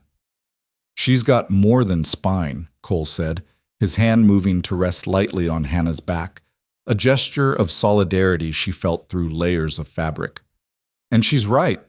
State your business or ride on. I've got work to do." The negotiation that followed was tense and ultimately fruitless. Whitmore wanted access to the creek that ran through Cole's high pasture, offering money that seemed generous until Cole pointed out it would give Whitmore control over water access for 3 other ranches downstream. The refusal was absolute, and Whitmore left angry, his sons shooting hostile glances that promised future trouble. After they rode off, Cole turned to Hannah. You shouldn't have engaged with him. Men like Whitmore, they see any response as permission to keep pushing. He insulted me in your home, Hannah said evenly. I wasn't going to stand there and accept it in silence. I would have handled it. I'm sure you would have. But I'm not a piece of furniture that needs defending. If I'm supposed to be your partner, even a temporary one, then I need to be able to hold my own in situations like that. Cole stared at her, something like surprise crossing his features. Then, unexpectedly, he smiled. It transformed his face, softening the hard edges, making him look years younger. Fair enough, he said. But next time, maybe wait until I've had my say before you jump in.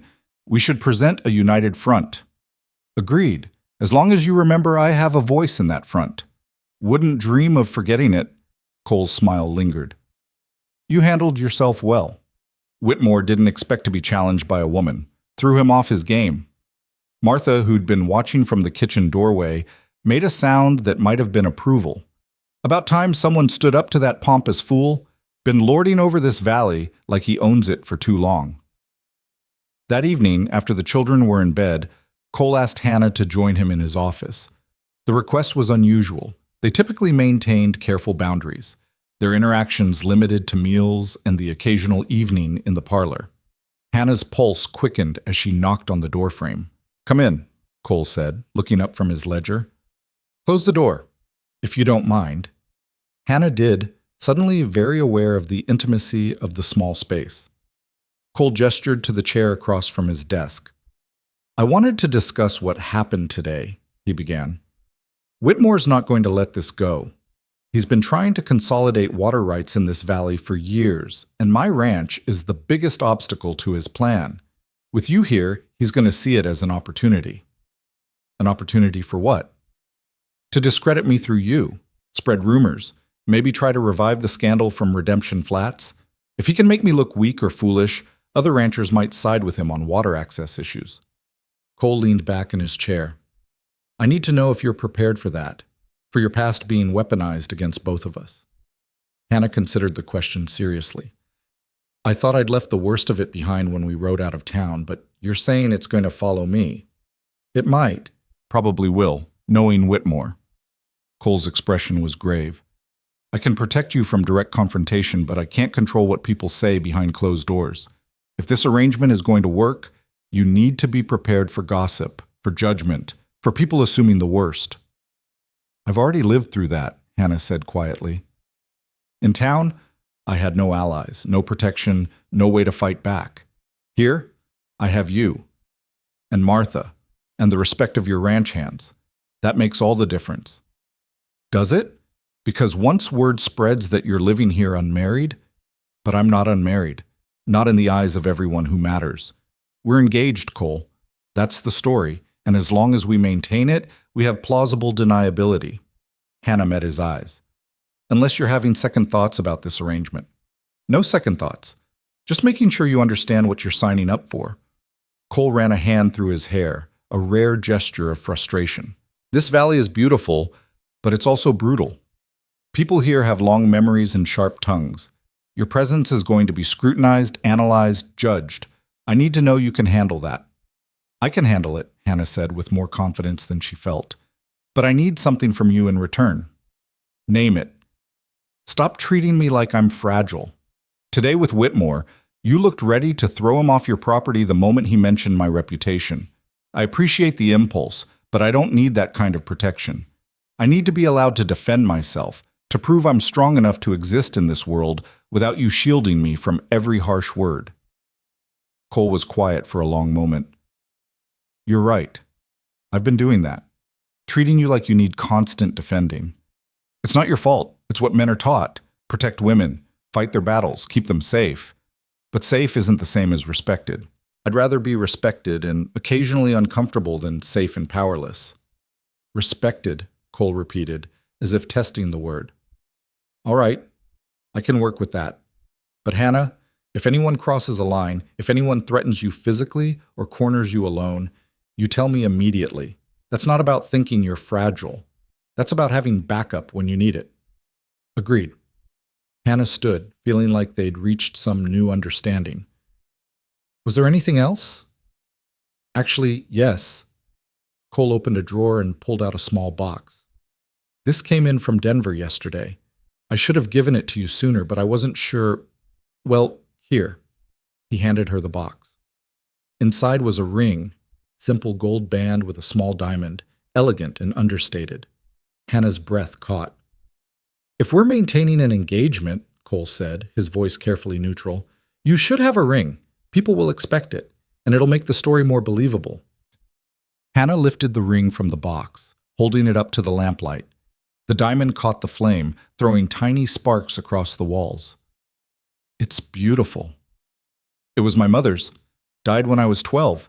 Rebecca wore it briefly, but she gave it back before. Anyway, I thought you should have it, just for show. You can return it when this is over." The idea of wearing a dead woman's ring, of carrying that weight of history and loss, should have felt wrong.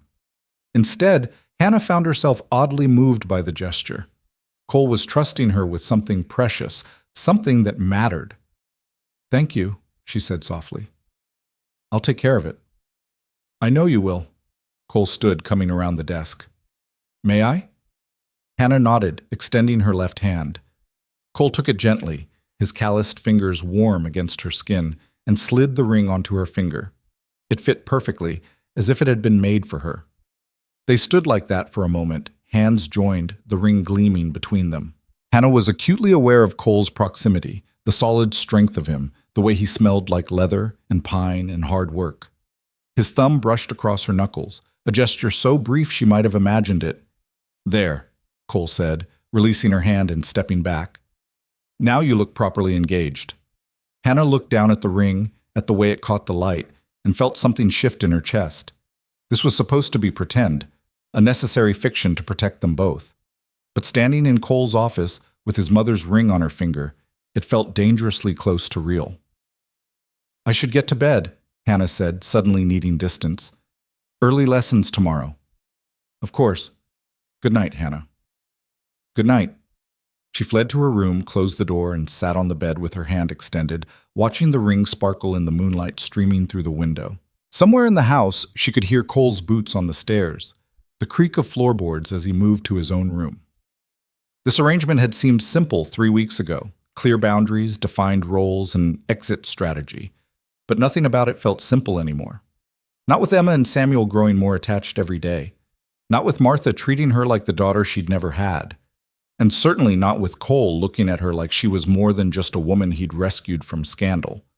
Hannah twisted the ring on her finger and tried not to think about what it would feel like to wear it forever. The next morning brought unexpected visitors. Hannah was reviewing Samuel's arithmetic when Martha burst into the library, her face flushed with agitation. "Hannah, you need to come, now." "What's wrong?" "Delegation from town, the school board and some of the parents. They're demanding to speak with you." Hannah's stomach dropped. "What do they want?" "Won't say. But they brought the sheriff with them." Martha's expression was grim. "Cole's trying to send them away, but they're insisting it's official business." Hannah stood, smoothing her skirt with trembling hands. The ring on her finger felt heavy, foreign. "Stay with the children. I'll handle this." "Hannah, I said I'll handle it." She walked out to the front yard where Cole stood facing 6 people from Redemption Flats. Reverend Michaels, Mayor Thornton, Judge Hendricks, the school board in full. Martha Hendricks, triumphant and vicious. 2 other women Hannah recognized as parents, and Sheriff Blake, looking uncomfortable but official. "Miss Whitlock," Sheriff Blake said, touching his hat. "Sorry to disturb you, but we've had a complaint filed. Need to ask you some questions." "What kind of complaint?" Cole's voice was dangerous. "Allegations that Miss Whitlock obtained her position here through immoral means," Judge Hendricks said, barely concealing his satisfaction. "That she's corrupting the children in Mr. Rollins' care and violating public decency laws." Hannah felt the blood drain from her face. They'd found a new angle of attack, one that threatened not just her reputation, but Cole's guardianship of Emma and Samuel. "That's absurd," Cole said flatly. "Hannah is my fiancée. She's teaching my niece and nephew with my full approval and under Martha Grayson's supervision. There's nothing improper about the arrangement." "A convenient engagement announced only after scandal forced her from town," Martha Hendricks said. and we have testimony that she's been living in this house, unmarried, for weeks. That's not proper behavior for a woman who claims to be a moral influence on children. We're chaperoned, Hannah said, finding her voice. Martha lives in the house. The children are never alone with either of us. Everything is conducted with absolute propriety. So you say, Judge Hendricks replied. But we have concerns about the welfare of those children. Growing up with a woman of questionable character, being taught by someone who was dismissed from her position for moral failings. I was not dismissed for moral failings, Hannah interrupted, her voice sharp. I was dismissed because you chose to believe lies over evidence. That's not my failing, it's yours. Careful, Miss Whitlock, Sheriff Blake said quietly. These folks have filed a formal complaint. I'm obligated to investigate. Investigate what? Cole demanded. My private affairs, my household? On what grounds? On the grounds that we have a responsibility to ensure the welfare of minor children, Reverend Michaels said, trying for a tone of pastoral concern. Surely you understand, Mr. Rollins, that appearances matter. Even if your intentions are honorable, the situation invites scandal. The only scandal here is you people riding onto my property and making accusations without evidence, Cole said. Emma and Samuel are happy, healthy, and receiving an excellent education. What more do you want? We want assurance that they're being raised in a moral environment, Mayor Thornton said, which means either you marry Miss Whitlock immediately, making the arrangement legitimate, or she leaves your employment. The ultimatum hung in the air like smoke. Hannah felt Cole tense beside her, his anger palpable. You have no authority to make demands about my household, Cole said, his voice low and deadly. Emma and Samuel are my blood. Their care is my responsibility, not yours. Actually, Judge Hendricks said, pulling a document from his coat, we've filed a petition with the territorial court questioning your fitness as guardian. Given Miss Whitlock's presence and the irregular nature of your engagement, we're asking the court to review the children's living situation. Hannah's heart stopped. They were going after the children, using her presence as justification to challenge Cole's guardianship. You son of a... Cole started forward, but Hannah grabbed his arm. Don't, she said quietly. That's what they want. Don't give them ammunition. Cole stopped, but she could feel the rage vibrating through him. She turned to face the delegation, and something cold and clear settled over her. You want me gone, Hannah said. That's what this is really about.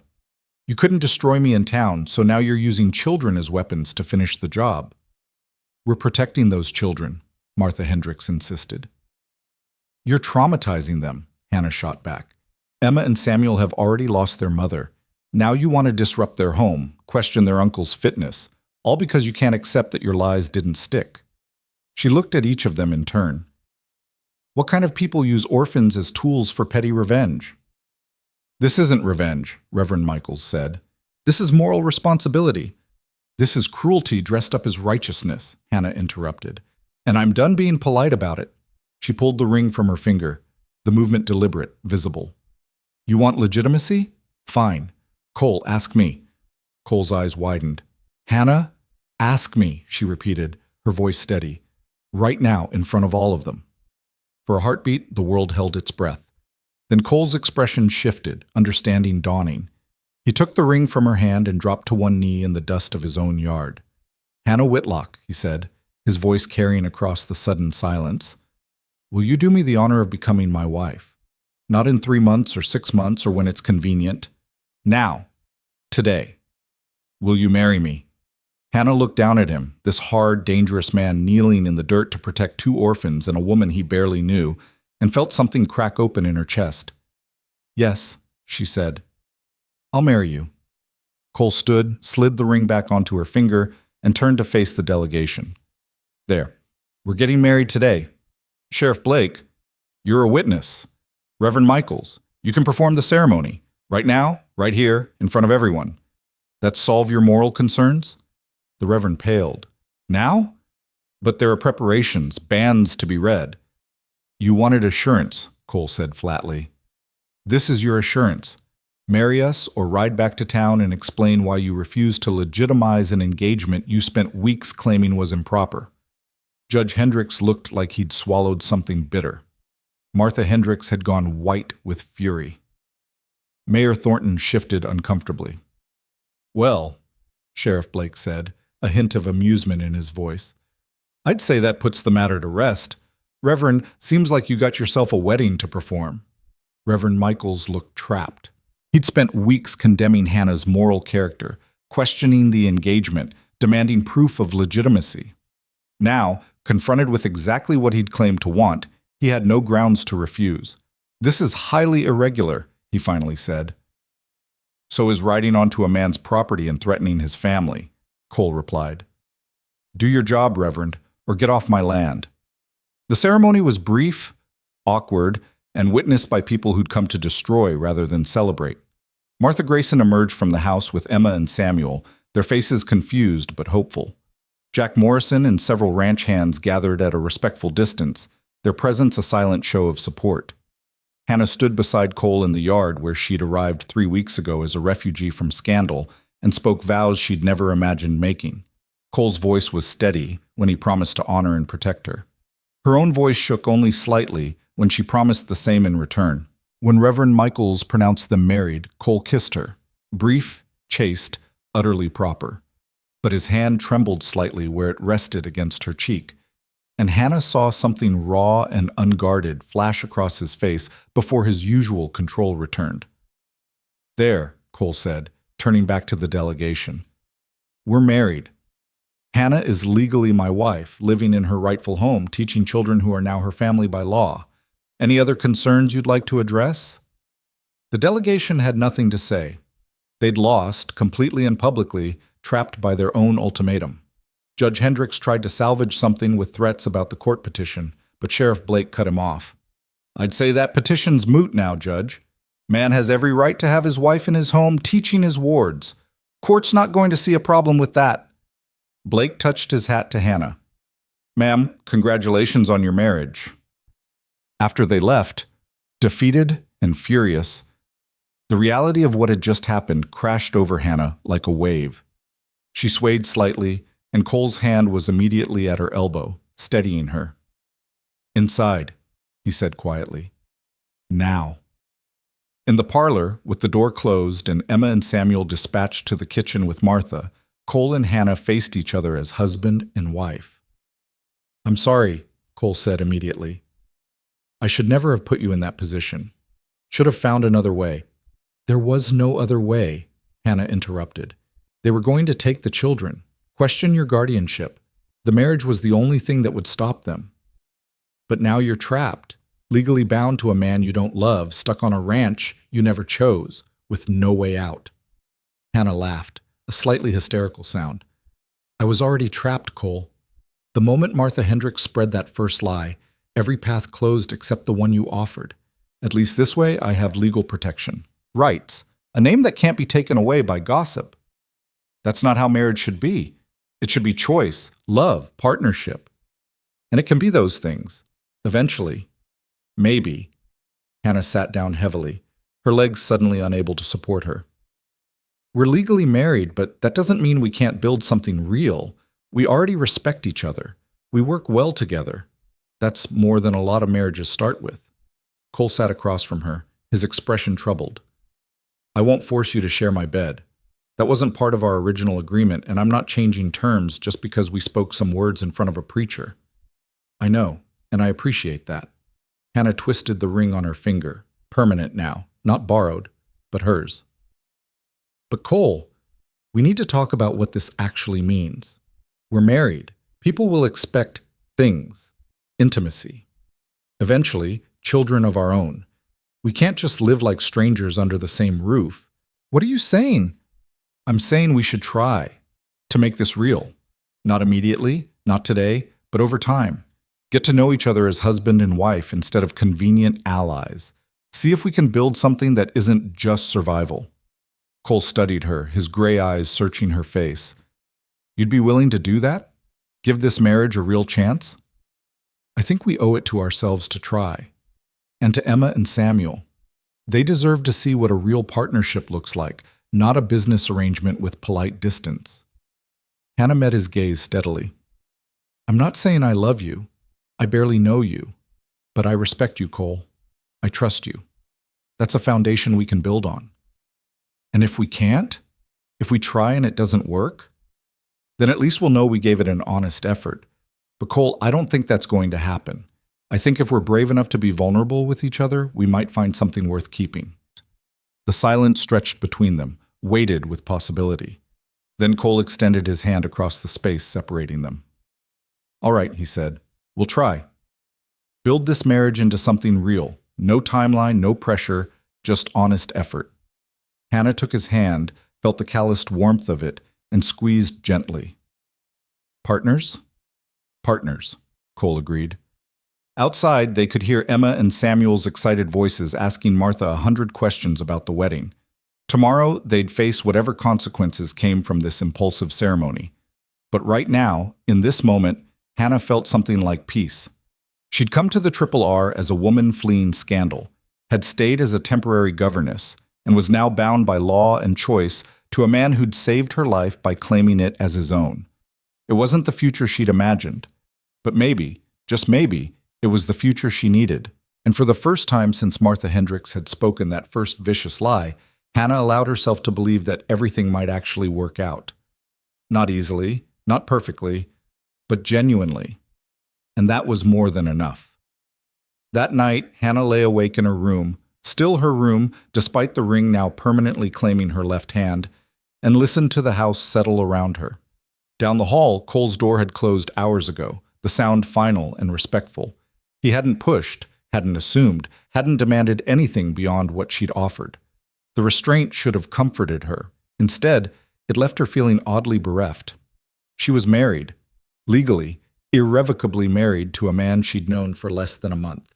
The absurdity of it would have made her laugh if her chest didn't feel so tight. A soft knock at her door made her sit up. Yes? It's Martha. Can I come in? Hannah pulled on her robe and opened the door. Martha entered carrying 2 cups of what smelled like chamomile tea, her expression softer than usual in the lamplight. Thought you might need this? Martha said, handing her a cup. And someone to talk to who isn't your brand new husband. Hannah accepted the tea gratefully, and they sat together on the bed like conspirators. I married him, Hannah said, the words still foreign on her tongue. I actually married him. You did. Surprised the hell out of everyone, including Cole. Martha sipped her tea. That was either the bravest thing I've ever seen or the most foolish. Haven't decided which yet. Both, probably. Hannah wrapped her hands around the warm cup. Martha, what am I doing? 3 weeks ago, I was a school teacher. Now I'm a rancher's wife with 2 children to raise and a marriage built on lies and desperation. Built on survival, Martha corrected, and on 2 people brave enough to choose each other when the world gave them no good options. That's not nothing. But is it enough? Can you really build a marriage on mutual respect and shared necessity? Martha was quiet for a long moment. My marriage to Henry started almost the same way. Mail-order bride situation. His first wife died in childbirth. He needed someone to help with the farm and his daughter. I needed to escape a bad situation back east. We married 3 days after I arrived, strangers bound by law and desperation. Hannah looked up, surprised.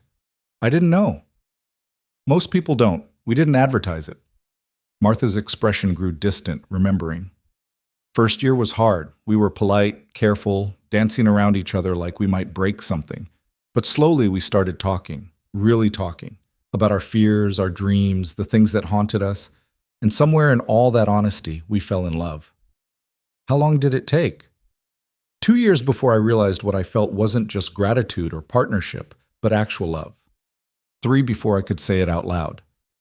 Martha met Hannah's eyes. Point is, marriages don't have to start with love to end up there. Sometimes the strongest foundations are built on respect and shared hardship. Cole doesn't love me? No, but he chose you. Publicly, irrevocably chose you when he could have walked away. That means something. Martha stood, heading for the door. Give it time, Hannah. Let the marriage breathe. You might be surprised what grows. After Martha left, Hannah extinguished the lamp and lay back down, Martha's words circling in her mind. The ring on her finger caught moonlight, throwing tiny shadows across the quilt. Somewhere in the house, Cole was probably lying awake too, wrestling with the same questions, the same uncertainties. They'd chosen each other. Not out of love, but out of something equally powerful, the refusal to let cruelty win. Maybe that was enough to start with. The weeks that followed the impromptu wedding brought unexpected changes. Cole moved Hannah's things into the larger bedroom adjoining his, separate rooms connected by a shared door that remained firmly closed but represented possibility. They took meals together as a family, Cole at the head of the table, Hannah at the foot, Emma and Samuel between them like bridges. The children had been ecstatic about the marriage, their joy so pure and uncomplicated that Hannah felt guilty about the calculated nature of it. But she threw herself into being the mother figure they desperately needed, teaching them not just academics, but life skills. Emma learned to bake bread that didn't turn to bricks. Samuel mastered the art of sewing on his own buttons. Cole, for his part, began including Hannah in ranch decisions. He asked her opinion on which horses to keep for breeding, whether to expand the cattle herd, how to handle disputes between ranch hands. At first, Hannah thought he was simply being polite. Then she realized he genuinely valued her perspective, her education bringing a different lens to problems he'd only ever approached one way. They developed a routine of evening talks on the porch after the children went to bed. Nothing dramatic, just quiet conversations about the day, about challenges faced and small victories won. Cole talked about his plans for the ranch, his worries about drought and disease and market prices. Hannah shared stories about the children's progress, about Emma's writing talent and Samuel's surprising aptitude for mathematics. And slowly, almost imperceptibly, the careful distance between them began to close. 6 weeks after the wedding, Douglas Whitmore returned with his sons and a dozen hired men. They arrived at dawn, armed and aggressive, claiming water rights Cole had never granted and threatening violence if he didn't concede. Hannah was helping Martha prepare breakfast when the commotion started. Through the window, she saw Cole emerge from the barn, Jack Morrison and several ranch hands at his back. The two groups faced each other across the yard, tension crackling like lightning before a storm. "Stay inside," Martha ordered, but Hannah was already moving toward the door. "Those are my children out there," she said, seeing Emma and Samuel frozen on the porch, terrified. "And that's my husband," they're threatening. She swept the children inside, deposited them with Martha, and walked out to stand beside Cole. He glanced at her, surprise flickering across his face, but didn't send her away. "Mrs. Rollins," Whitmore said, his tone mocking, "come to watch your husband lose his ranch." "I came to watch you realize you've made a terrible mistake," Hannah replied calmly. "Cole's water rights are legally protected. You have no claim here, and bringing armed men onto private property is a crime. Sheriff Blake would be very interested to hear about this." "Sheriff Blake is 3 hours away," one of Whitmore's sons said. "Lot can happen in 3 hours." "True," Hannah agreed, "but I took the liberty of sending a rider to fetch him yesterday when your men were spotted surveying our property without permission. He should be arriving any minute now, along with federal marshals I contacted about water rights disputes in the territory." It was a complete bluff. Hannah had done no such thing, but she delivered the lie with such conviction that Whitmore's confidence visibly faltered. "You're lying," he said, but uncertainty crept into his voice. "Am I? Are you willing to bet your freedom on it? Because threatening a family with armed force, attempting to steal water rights through intimidation, those are federal crimes, Mr. Whitmore, the kind that come with prison time." Cole's hand found the small of her back, a brief touch of support and approval. "My wife's right. You're on my land, making threats you can't back up legally. Leave now, and we'll forget this happened. Stay, and whatever comes next is on you." For a long, tense moment, violence hung in the air like smoke. Then, in the distance, the sound of horses, multiple riders coming fast. Whitmore's face went pale. The riders that appeared weren't marshals, but neighboring ranchers. Men Cole had helped over the years, families who owed him favors. Word of Whitmore's aggression had spread, and they'd come to stand with the Triple R. Outnumbered and outmaneuvered, Whitmore had no choice but to retreat. "This isn't over, Rollins." "Yes, it is," Cole said quietly. "You just don't know it yet." After Whitmore left, the neighboring ranchers stayed for coffee and conversation. Hannah moved through them with Martha, serving and listening, learning the complex web of alliances and debts that held the valley together. Several ranchers made a point of congratulating her on the marriage, their respect genuine. One older woman, Mrs. Chen's friend from Redemption Flats, pulled Hannah aside. "That was well done," she said quietly. "The bluff about the marshals, quick thinking." "Desperate thinking," Hannah corrected. "I had no idea if it would work." "But you tried anyway. Protected your family even though you were terrified. That's courage." The woman squeezed her hand. Cole chose well, better than he knows, probably. After everyone left, Cole found Hannah in the kitchen, her hands shaking as she washed cups. He didn't speak, just wrapped his arms around her from behind, pulling her back against his chest. Hannah stiffened for a heartbeat, then melted into the embrace. "Thank you," Cole said against her hair. "For standing with me, for the bluff that probably saved lives." "I didn't know what else to do." "You did exactly right." He turned her to face him, his hands on her shoulders. "Hannah, I know this marriage started as necessity, but what you did today, that wasn't obligation. That was partnership. That was choosing to fight for this family, this life. That was real." Hannah looked up at him, at the intensity in his gray eyes, and felt something shift fundamentally between them. "It was real," she agreed softly. "All of it. I wasn't pretending out there, Cole. I was protecting what's mine." "What's yours?" he repeated, and something like wonder crossed his face. "Is that how you see this place? This family?" "Yes, somewhere between the lessons and the evening talks and standing beside you against men who wanted to destroy us, it became real. I stopped pretending to be your wife and actually became her."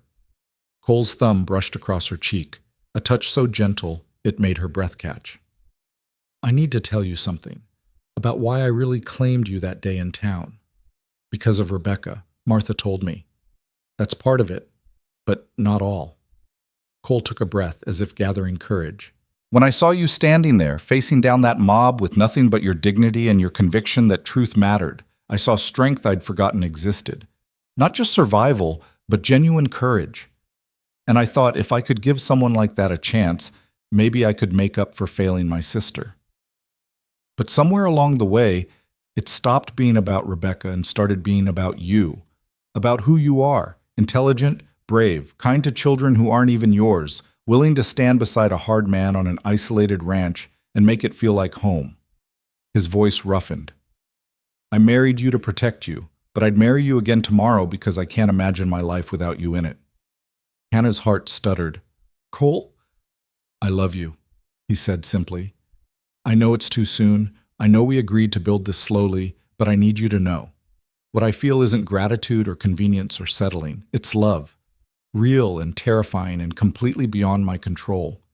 Tears blurred Hannah's vision. "I was so afraid to hope for this, to believe that a marriage born from scandal could become something true." "Does that mean I love you too?" Hannah interrupted, the words spilling out. "I think I started falling the moment you knelt in the dust and asked me to marry you, knowing it would trap us both, but doing it anyway to protect children who needed us. You're everything I never knew I wanted: strength without cruelty, protection without possession, partnership without pretense." Cole kissed her then, properly this time. Not the chaste press of lips from their forced wedding, but a kiss of claiming and promise, and absolute certainty. Hannah kissed him back, pouring weeks of restrained longing into the embrace, her hands fisting in his shirt. When they finally broke apart, both breathing hard, Cole rested his forehead against hers. "So we're doing this? Making this marriage real in every way?" "We've been doing it all along," Hannah said. "We were just too scared to admit it." That night, the door between their rooms stayed open. Hannah moved into Cole's space, their space, and discovered that the man who seemed so hard and unyielding in daylight became tender and reverent in darkness. He loved her like she was precious, like she was a gift he'd never expected to receive, and Hannah fell apart in his arms with a completeness she'd never imagined possible. Afterward, wrapped in quilts with Cole's heartbeat steady beneath her ear, Hannah finally felt like she'd come home. "Tell me about your plans for the ranch," she said sleepily. "The ones you mentioned wanting to expand the school program for Valley children." Cole's chest rumbled with surprised laughter. "You want to talk about education reform in bed?" "I want to talk about our future. And education is part of that." Hannah propped herself up on an elbow, looking down at him. "If we're going to do this, build a real life together, I want to build something that matters. A school that serves all the ranch families in the valley, not just Emma and Samuel. A place where children can learn regardless of their circumstances. That's ambitious. You married an ambitious woman.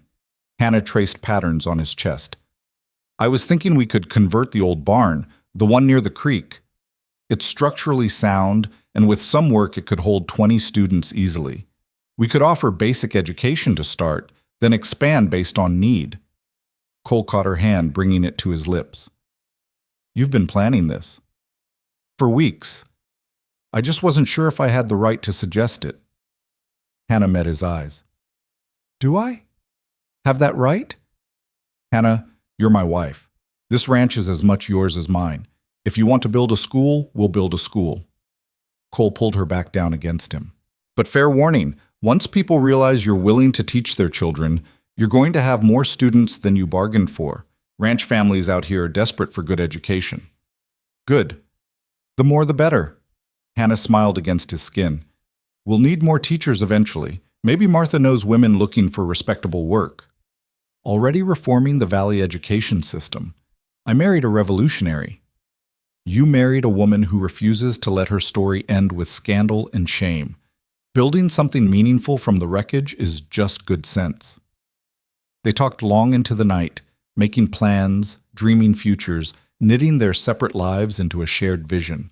And when they finally slept, it was tangled together, a partnership forged in desperation but sustained by choice. The months that followed were a whirlwind of activity. Word spread that Hannah Rollins was opening a school for Valley children, and families began arriving from ranches 50 miles away. The old barn was transformed with help from neighboring ranchers. Desks built, a blackboard installed, windows cleaned until they gleamed. Hannah hired 2 assistant teachers, women like herself who'd faced judgment and needed fresh starts. Together, they created a school that didn't just teach reading and arithmetic, but critical thinking, practical skills, and the conviction that education was a right, not a privilege. Emma and Samuel thrived with other children around, their grief finally finding outlets in friendship and play. Emma started a school newspaper, her writing talent blossoming with an audience. Samuel discovered a gift for helping younger students, his patience and kindness making him a natural teacher. Cole watched his wife transform the valley with the same quiet intensity he'd once reserved for ranch management. He saw how other women looked to Hannah for leadership, how she navigated the complex social dynamics of frontier life with grace and steel, and he fell deeper in love with her every day. The first anniversary of their wedding fell on a crisp autumn day. Cole surprised Hannah by closing the school early and taking her riding into the high country, where the aspens burned gold against blue sky. They rode to a meadow he'd discovered years ago, a place he'd never shared with anyone. I wanted to bring you somewhere beautiful, Cole said as they dismounted, somewhere that felt worthy of what you've given me. Hannah turned to him, the mountain wind catching her hair. What have I given you? Everything, a real marriage, a family that feels whole, purpose beyond just survival. Cole took her hands. A year ago, you were a stranger I saved on impulse. Now you're the center of my world. The thought of existence without you is unbearable. Good, Hannah said, smiling, because you're stuck with me. For better or worse, remember? Definitely better. Cole kissed her softly. I have something for you. He pulled a small wooden box from his saddlebag. Inside was a locket, delicate goldwork, clearly antique. Hannah opened it to find 2 miniature portraits, Rebecca on one side, a woman Hannah recognized from photographs as Cole's mother on the other. My family, Cole said quietly. The women who shaped me, who taught me about strength and sacrifice. I wanted you to have them, to know that you're part of that legacy now, that you belong to this history as much as the future we're building. Hannah's eyes filled with tears. Cole, this is too precious. You're precious, and I want our children to know where they come from, to understand the women who made our family possible. He fastened the locket around her neck. Rebecca would have loved you, would have been so grateful that you're raising her children, that you turned her tragedy into something meaningful. We turned it into something meaningful, Hannah corrected. Together. They made love in the meadow, the aspens whispering overhead, the world reduced to warmth and connection and absolute trust. Afterward, Lying in Cole's arms with the locket heavy against her heart, Hannah thought about the journey that had brought her here. She'd lost everything: reputation, career, home, dignity, had been driven from town by lies and cruelty, had been forced into an impossible bargain with a stranger, and from those ashes she'd built a life more fulfilling than anything she'd imagined. A real marriage with a man who saw her worth, children who needed her, a school that was changing lives, a community that respected her not despite her past, but because of how she'd transformed it into purpose. "What are you thinking?" Cole asked, running his fingers through her hair. "That I'd go through it all again," Hannah said honestly. "Every humiliation, every moment of fear and desperation, because it led me here. To you. To this family. To a life I actually chose instead of one that was chosen for me. Even knowing what it cost. Especially knowing what it cost. Because it taught me that I'm stronger than I knew. That truth matters more than reputation. That love built on respect and partnership is worth more than any fairy tale." Hannah turned to look at him. "You saved me that day in town, but I saved myself too. And then we saved each other." Cole's arms tightened around her. "We did, didn't we?" They rode back to the ranch as the sun set, painting the valley in shades of amber and rose. Smoke rose from the chimney where Martha was preparing supper. Emma and Samuel played in the yard with the barn cats, their laughter carrying on the wind. This was home. Not the place Hannah had planned for, but the one she'd fought for. Built from scandal and lies, yes, but sustained by truth and love, and the stubborn refusal to let cruelty define her story. At supper that night, surrounded by the family she'd chosen and who'd chosen her back, Hannah raised her glass in a toast. "To second chances," she said, "and the courage to take them." "To partnerships forged in fire," Cole added, his eyes never leaving hers. "To families that choose each other," Martha contributed, her voice suspiciously thick. "To home," Emma said simply, and Samuel echoed her. They drank to all of it, to survival and transformation, to love found in unexpected places, to the truth that the worst moments of our lives can become doorways to the best ones, if we're brave enough to walk through. Years later, when Hannah was old and gray and surrounded by grandchildren who begged for stories about the old days, she would think back to that morning in Redemption Flats, the accusation that destroyed her life, the mob that demanded her exile, the moment everything fell apart, and she would remember the man who'd ridden into chaos and claimed her with a lie that became the truest thing either of them ever spoke. The lie that made her his, the truth that made them whole, and the love that proved that sometimes the worst things that happen to us are really just the beginning of the best things waiting to be found, if we're brave enough to believe in second chances, if we're strong enough to build something real from broken pieces, if we're wise enough to recognize that sometimes love doesn't arrive with fanfare and romance, but with a hard man kneeling in the dust and a desperate woman saying yes to possibility. That was their story, born from scandal, forged in necessity, sustained by choice. And it was more than enough. It was everything.